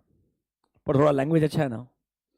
There are chances that things happen that cannot be fully anticipated or planned for. So when market and your competitive conditions is how your competitor behaves. So let's say I'm just one player, there are 5 other players. I cannot predict how every competitor will react in next 5 years. अगर कोई बहुत अलग तरीके से react करता है, शायद उसकी वजह से चीजें मुझे कंप्लीटली बदलनी पड़ सकती है। बेयर मिनिमम देखो, when market and competitive conditions takes an unexpected turn और some of your strategy hits a stone wall, that means आपने जो सोचा था वैसा नहीं जा रहा है बिल्कुल भी, आपको लगता है आपको इसको कंप्लीटली बदलना पड़ेगा। Like think about this, in India let's talk about airline industry. Business class, is it very common in Indian airline industry? क्या बिजनेस क्लास बहुत कॉमन है? अरे मेजोरिटी फ्लाइट्स में है ही नहीं, कॉमन छोड़ दो। There is a concept called as premium economy. Have you heard this? Economy, premium economy and business class. उसका क्या फर्स्ट क्लास भी होता है।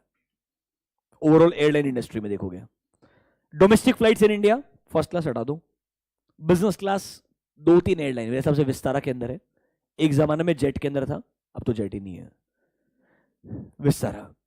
प्रीमियम इकोनॉमी भी विस्तारा के अंदर है आइडियली, ठीक है। बाकी लोग फ्रंट सीट के लिए प्रीमियम इकोनॉमी बोलते हैं, लेग स्पेस एक्स्ट्रा, समझ रहे हो? They charge you for that, the premium economy price, yes और no?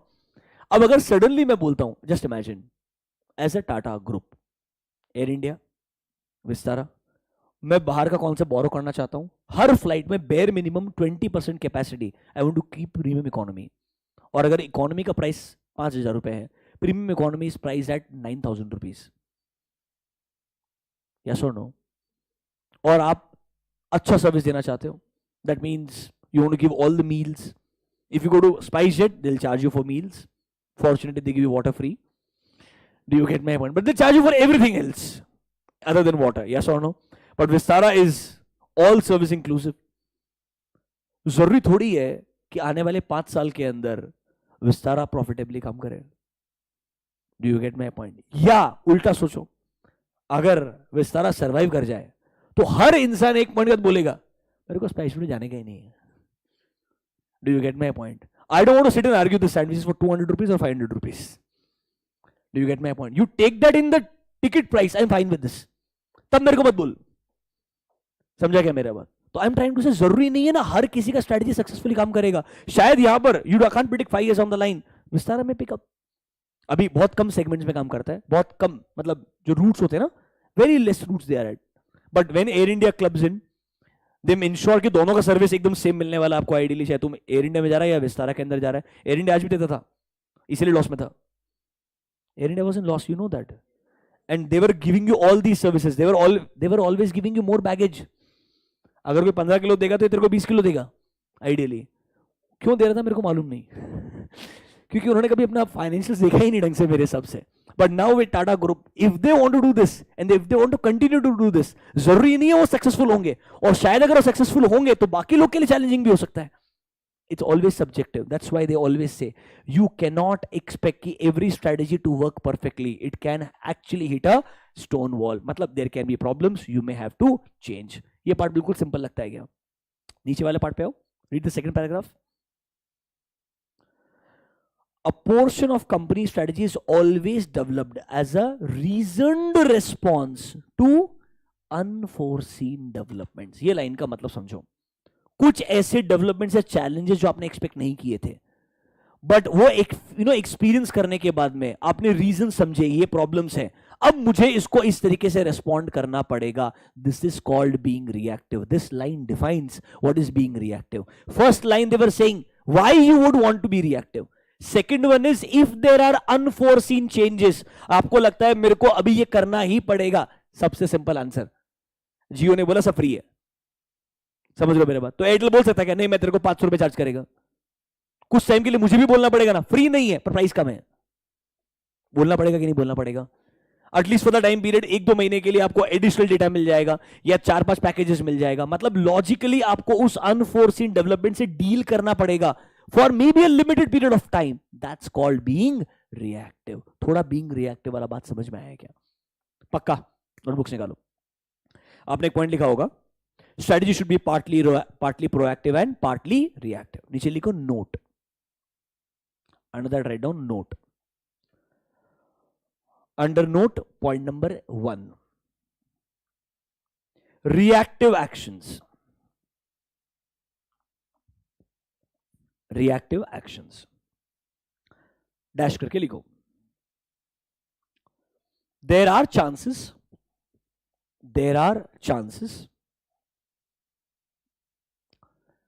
that things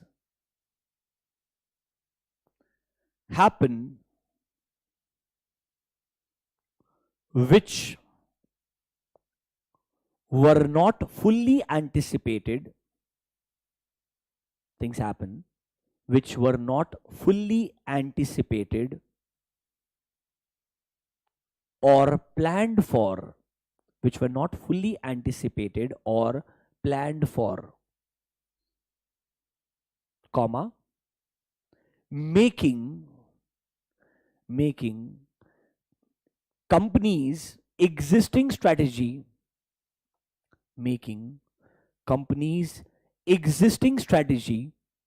inappropriate. Making companies existing strategy inappropriate,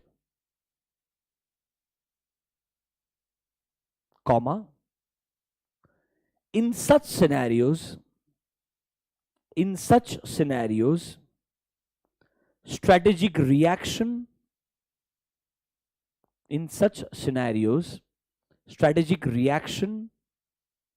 or adjustment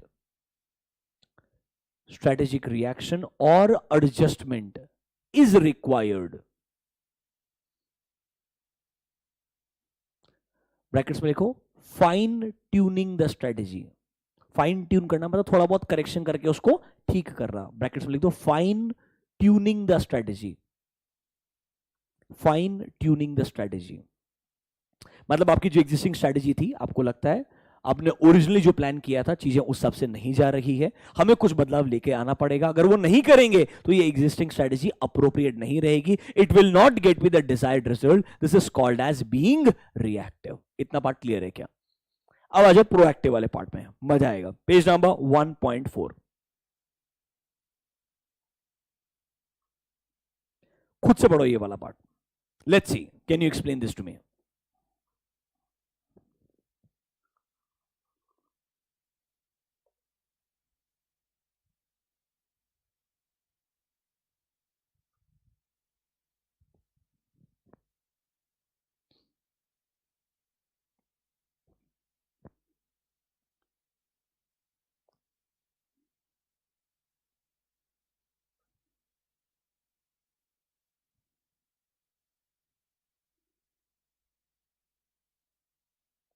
anyone?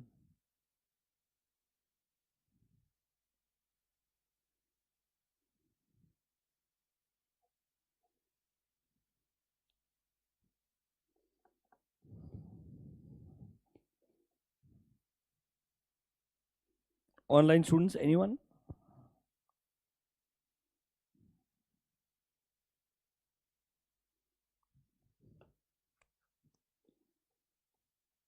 Try तो करो यार.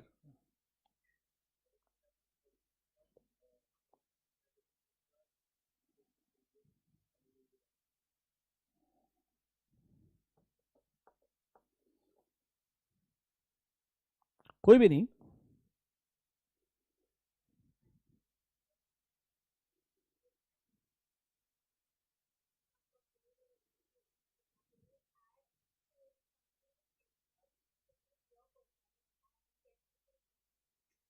ओके. ये पता क्या बोल रहा है? It is forcing you to think कि आप एक नया स्ट्रेटजी बनाना चाहते हो. प्रोएक्टिव मतलब you want to think future में क्या चेंजेस आएंगे. You want to be prepared for the future. उस हिसाब से आप प्रोडक्ट या सर्विस बनाना चाहते हो. तो आप एक काम करो ना यार. सबसे पहले ये सोचो, इस इंडस्ट्री में जब भी किसी कंपनी ने कुछ रेवोल्यूशनरी करने का ट्राई किया होगा, कुछ नया अचीव करने का ट्राई किया होगा, उनका थॉट प्रोसेस क्या था? What they have actually done, what worked for them and what didn't work for them. Are you understanding my point? मैं तुमको ये पहले भी बता चुका हूं. When mister Mukesh Ambani said data is free, this Reliance has done earlier also. ये रिलायंस ने पहली बार नहीं किया. इन 2005, 6, 7, उससे भी पहले 3, 4, आई वॉज इन क्लास 8, तब उन्होंने बोला था 500 रुपए के अंदर. जैसे अपन आधार कार्ड के लिए फॉर्म भरने जाते ना, वैसे रिलायंस के पास लाइन लगा था. फॉर्म भरो, 500 रुपए में मोबाइल लेके जाओ. 501. इस बार सिर्फ सिम कार्ड दिया, तब डब्बा भी दिया था. 500 रुपए में 500 रुपीज. एंड तब इंटरनेट का पहला स्टेज था इंडिया में. उसको उन्होंने लॉन्च किया था एज आर वर्ल्ड, जहां पर आप रिंग टोन्स डाउनलोड कर सकते हैं. And the country went crazy. There was line outside their stores for days. 500 रुपए के अंदर स्मार्टफोन मिल रहा था. हर बच्चे के पास स्मार्टफोन था. स्मार्टफोन मतलब इतना सा डब्बा हुआ करता था, एलजी और सैमसंग का. सैमसंग वाला जिसका ऐसा एंटीना बाहर निकलता था, समझ रहे हो मेरा बात? व्हाइट कलर का फोन था, उसमें आर वर्ल्ड चलता था, तो इसलिए स्मार्ट था. कोई टच स्क्रीन वगैरह नहीं, इतना सा स्क्रीन हुआ करता था. पर उसने 500 रुपए के अंदर इंडिया में लोगों को स्मार्टफोन दिया. And it worked in their favour. उन्होंने पूरा मार्केट शेयर खा लिया एक बार में. यस, जब लोगों को 6 महीने बाद बिल आया, बहुत सारे लोगों ने कनेक्शंस ड्रॉप कर दिए, but still there were a hell lot of people who continued with them because of that service. So I'm trying to say, sometimes when you're thinking proactively, you actually go to past. You think about it कि अगर ऐसा कोई revolutionary product हमने कभी launch किया है क्या, या किसी और कंपनी ने पहले लॉन्च किया है क्या. If yes, उन्होंने क्या सही किया था और क्या गलत किया था, उससे आप इंस्पिरेशन बोरो कर सकते हो. And then you can think, okay, in the current situation शायद मैं उसको वैसा का वैसा अप्लाई नहीं कर सकता. So futuristic approach. Now I cannot sell them our world चलेगा. Now I have to tell them data free मिलेगा. Do you get my point? That is something which will become an essential part for people in the coming generations. तो मेरे को थोड़ा उसके अंदर futuristic approach लेके आना पड़ेगा. Then if I actually implement a strategy, शायद मुझे वो advantage मिलेगा जो किसी और को नहीं मिलेगा. इसीलिए वो बोलता है being proactive is not an easy job. It requires people with a lot of years of experience, understanding of a lot of industries, and maybe analyzing what worked in past and what didn't. उसको ही base लेकर के cosmetic changes करने का और value addition करने का, present को समझने का, फ्यूचर में क्या हो सकता है उसको भी मसाला ऐड करने का, and then come up with a strategy that will be called as proactive strategy. थोड़ा समझ में आया क्या? हाँ या ना? आ जाओ.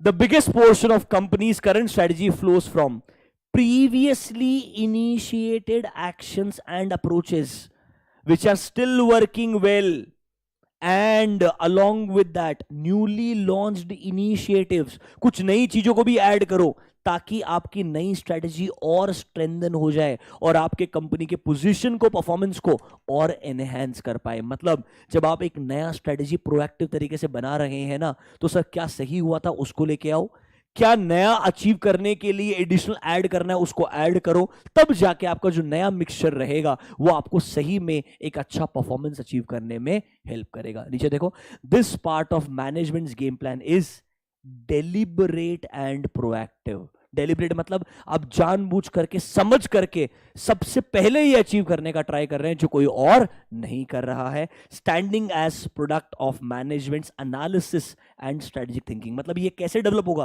ये प्रोडक्ट क्या है, ये जो स्ट्रेटेजी बनाया ना, this strategy is the product. ये प्रोडक्ट कहां से आएगा, आपके एनालिसिस के बेसिस के ऊपर, आपके थिंकिंग के बेसिस के ऊपर, जहां पर आपने पास्ट, प्रेजेंट एंड फ्यूचर तीनों को कंसिडर किया होगा। बात समझ में आया? नोटबुक्स पॉइंट नंबर बी लिखो, proactive actions,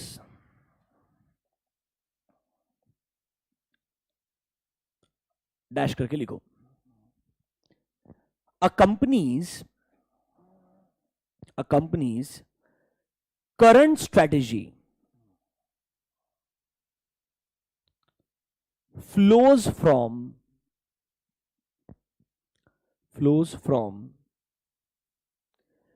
previously initiated actions, flows from previously initiated actions or approaches, previously initiated actions or approaches which are still working well, which are still working well, and it will also include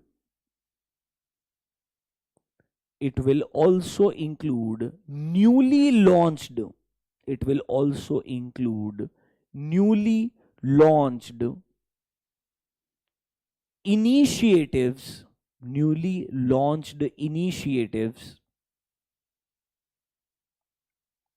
comma, a combination of which,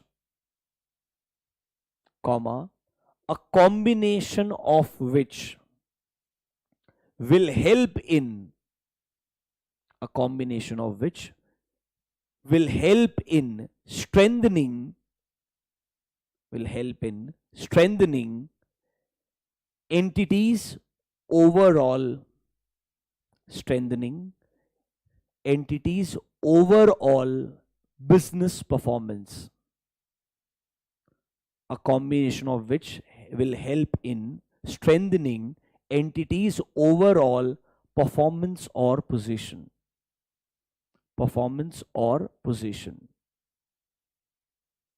देखो क्या बोल रहा है, दो चीजें आपकी current strategy में, दो चीजें फ्लो करके आने वाली है।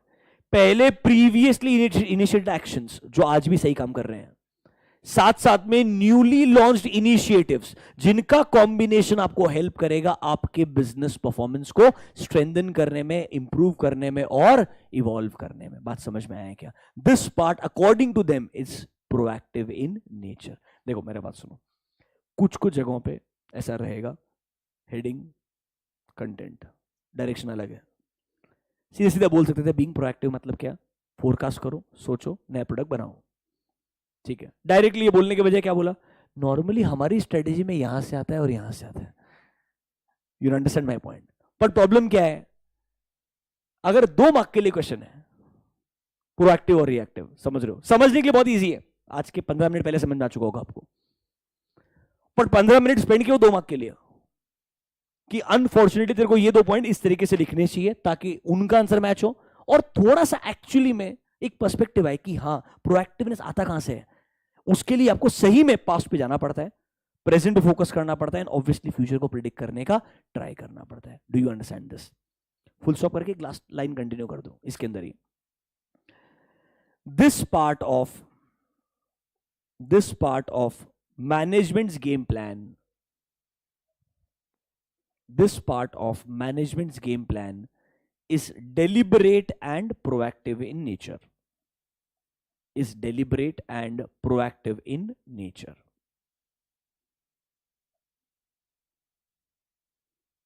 Deliberate and proactive in nature.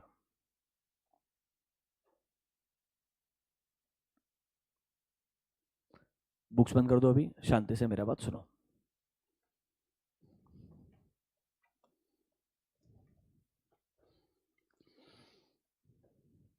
देखो,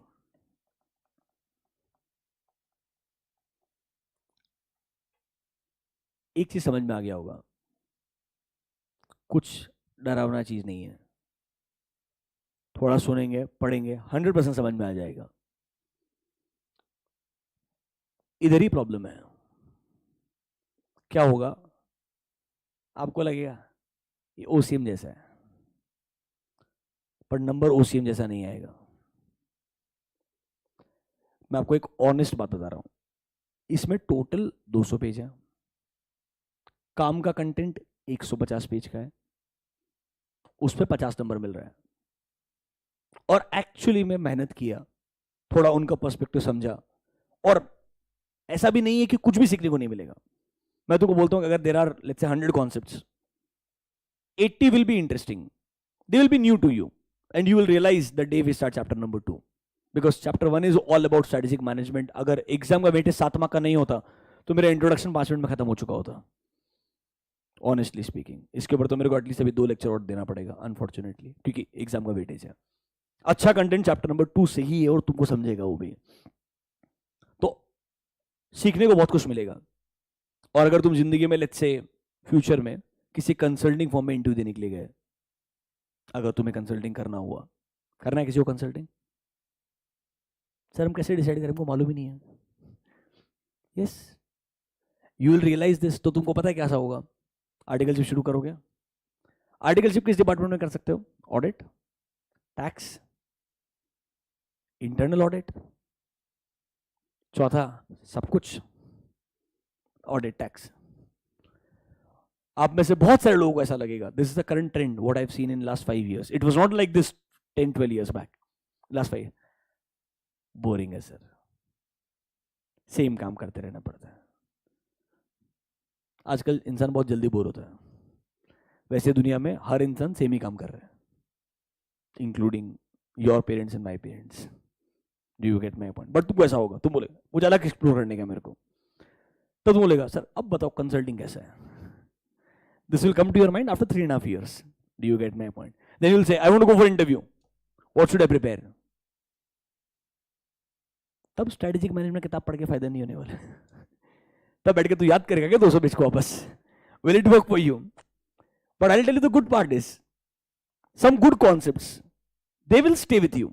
तुमको समझ जाएगा, वो क्लियर है. 100 चीजों में से 80 काम का है, और उस 80 में से 25-30 कुछ बहुत अच्छा रहेगा. तुम्हारा ब्रेन उसको अपने आप पकड़ लेगा. It will happen naturally and it will stay also with you 100%, and they will be relevant when you enter into that consulting world. And not just a consulting world, अगर तुमको खुद को बिजनेस भी शुरू करना हुआ, तब भी कुछ चीजें देखने में बहुत सिंपल लगती है, but when you actually start in the world on your own, आज तुमको लगता हो ना बिजनेस एनालिसिस बोलने के लिए बहुत आसान है, परफॉर्म करना is the most challenging one. And in a country like India जहां पे हर बिजनेस में इतना कॉम्पिटिशन है, वहां तो और भी मुश्किल है. क्योंकि आप एक सिटी में कस्टमर बिहेवियर के बेसिस के ऊपर पूरे कंट्री में प्रोडक्ट नहीं बेच सकते हो. The customer behaviour changes after every 60 kilometers. Are you understanding my point? Like selling a standardized product to everyone in the country is more challenging. And this you will realize when you get there कि यार हाँ, ये analysis तो जो definition में था उससे बहुत अलग है रियल लाइफ में.